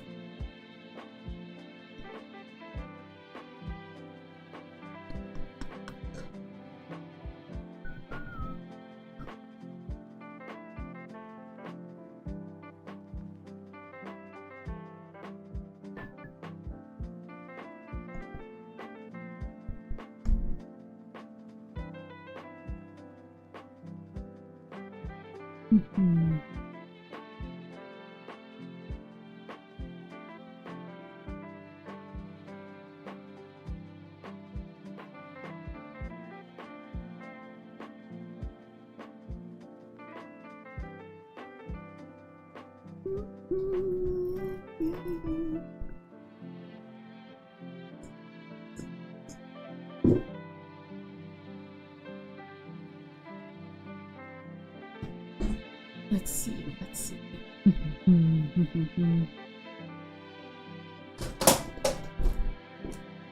Oh. All right, let's finish this like stack of books, and then for right now, I think it'd be best to conclude for the day.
Alright.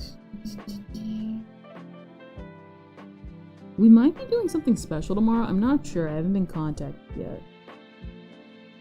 Hopefully.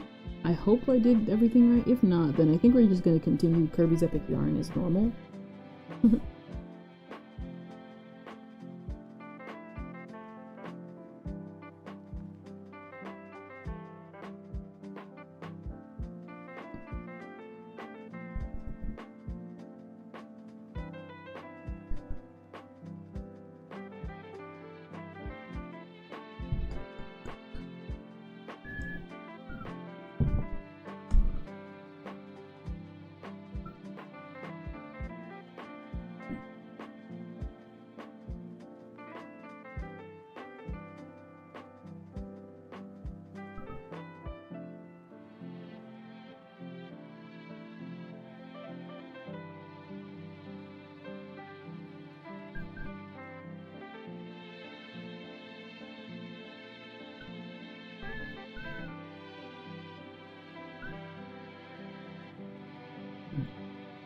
I'm not sure if I'll have the other stack of book like the other book stack like this be the same. I might do it because I'm an overachiever. I might do another one, just another unique book stack. I know for the back one back here, for this one back here, this one like in the back, this big tall one in the back, I might.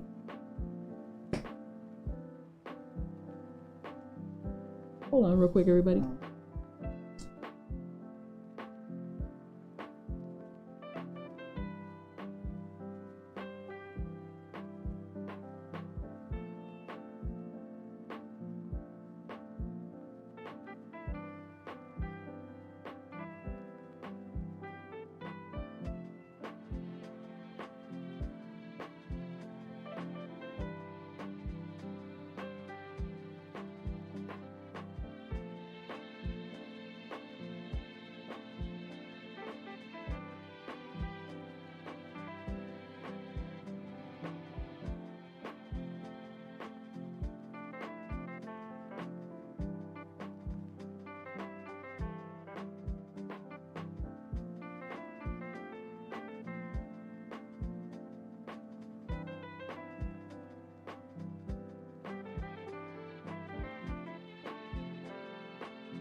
Okay, like I was saying, I just had to deal with something in the back.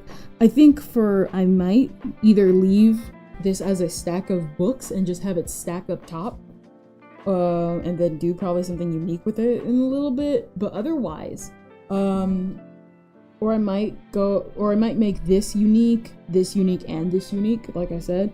It depends. Here we go. It depends. But for right now, I think this is pretty good. It is pretty good. Put all this stuff in like a folder and like hide that real quick.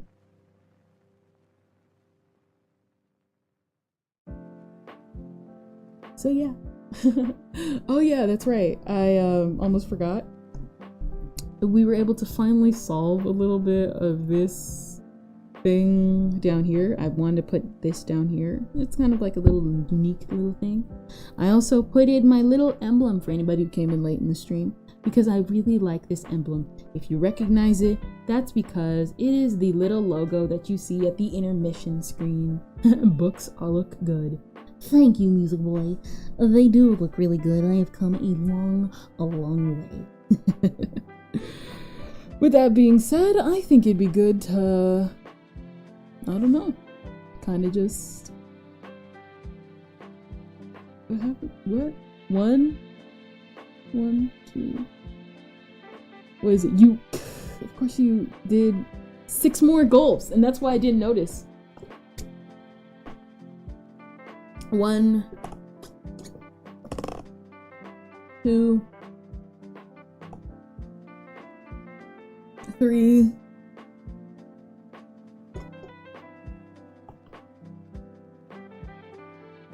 4,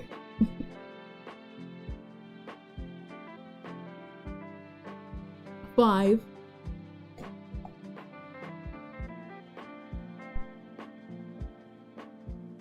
6. I'm doing 7 because I did cheap out on one of them, so I am sorry for that. So let's find somebody to raid.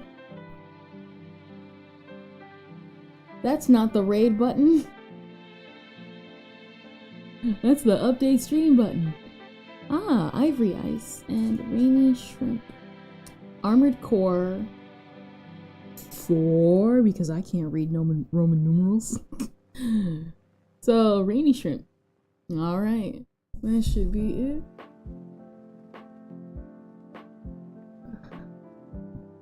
Let me put the things in here because of course it's messing with me.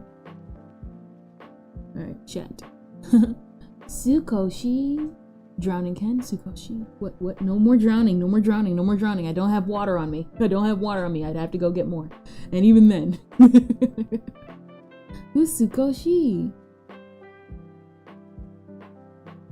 Sukoshi.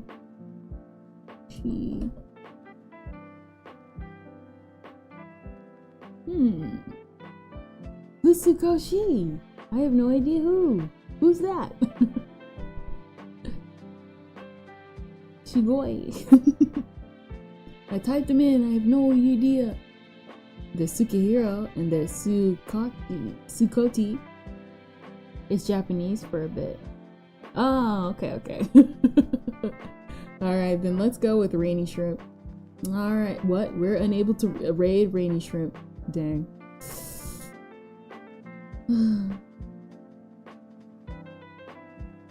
Wait, nope. The ads are coming in. Your ads are on. Run an ad break to disable. 30 seconds real quick so I can do it. No! Here we go.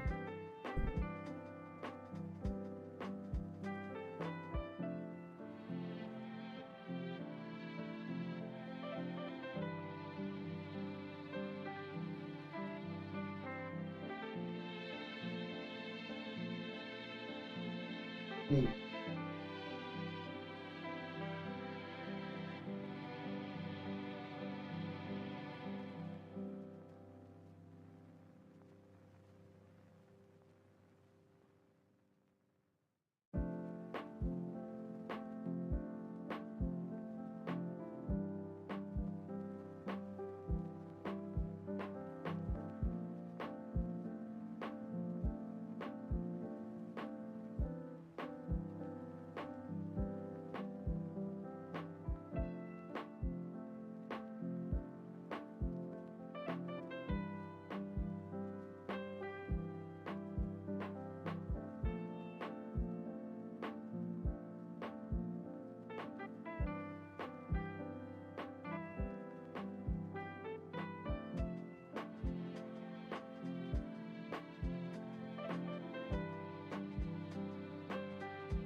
Sorry, we had a bug situation. I had to be called to kill the bugs.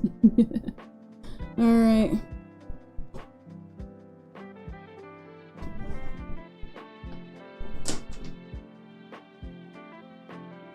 Let's see if we can raid someone now. No, we cannot raid her. Okay. I almost have enough for 2.5 gallons of water. If you do this, I'm going to die. I will put limits on all of you. Who's live right now? Because not a lot of people are live right here.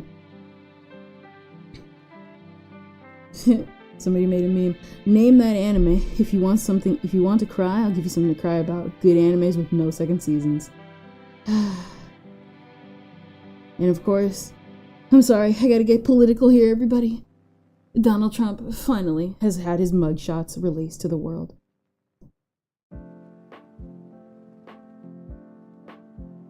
Is there anybody live?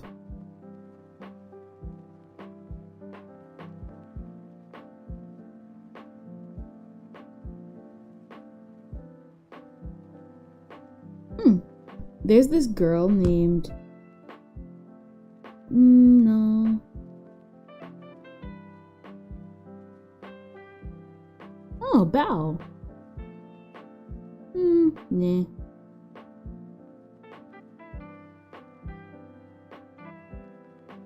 Q-U-E. I want to go to her stream. Q-U-E-I. She's doing VR. Tempted to go live just so you got someone to rain. At this point, well, hey, I try and find. Listen, I'm sorry. Unfortunately, your girl tries to find both big and small streamers. It looks like big all the time. Yeah, who is it? She's playing. Who is this? This person is playing Rosewood Park. So, for anybody who's curious about what that is, I don't know either. Let's hop on in. See you guys, everybody, and I shall see thee next time.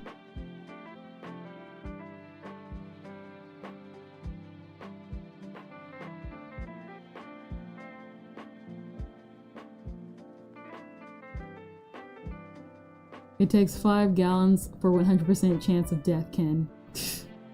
Please don't kill me with that either.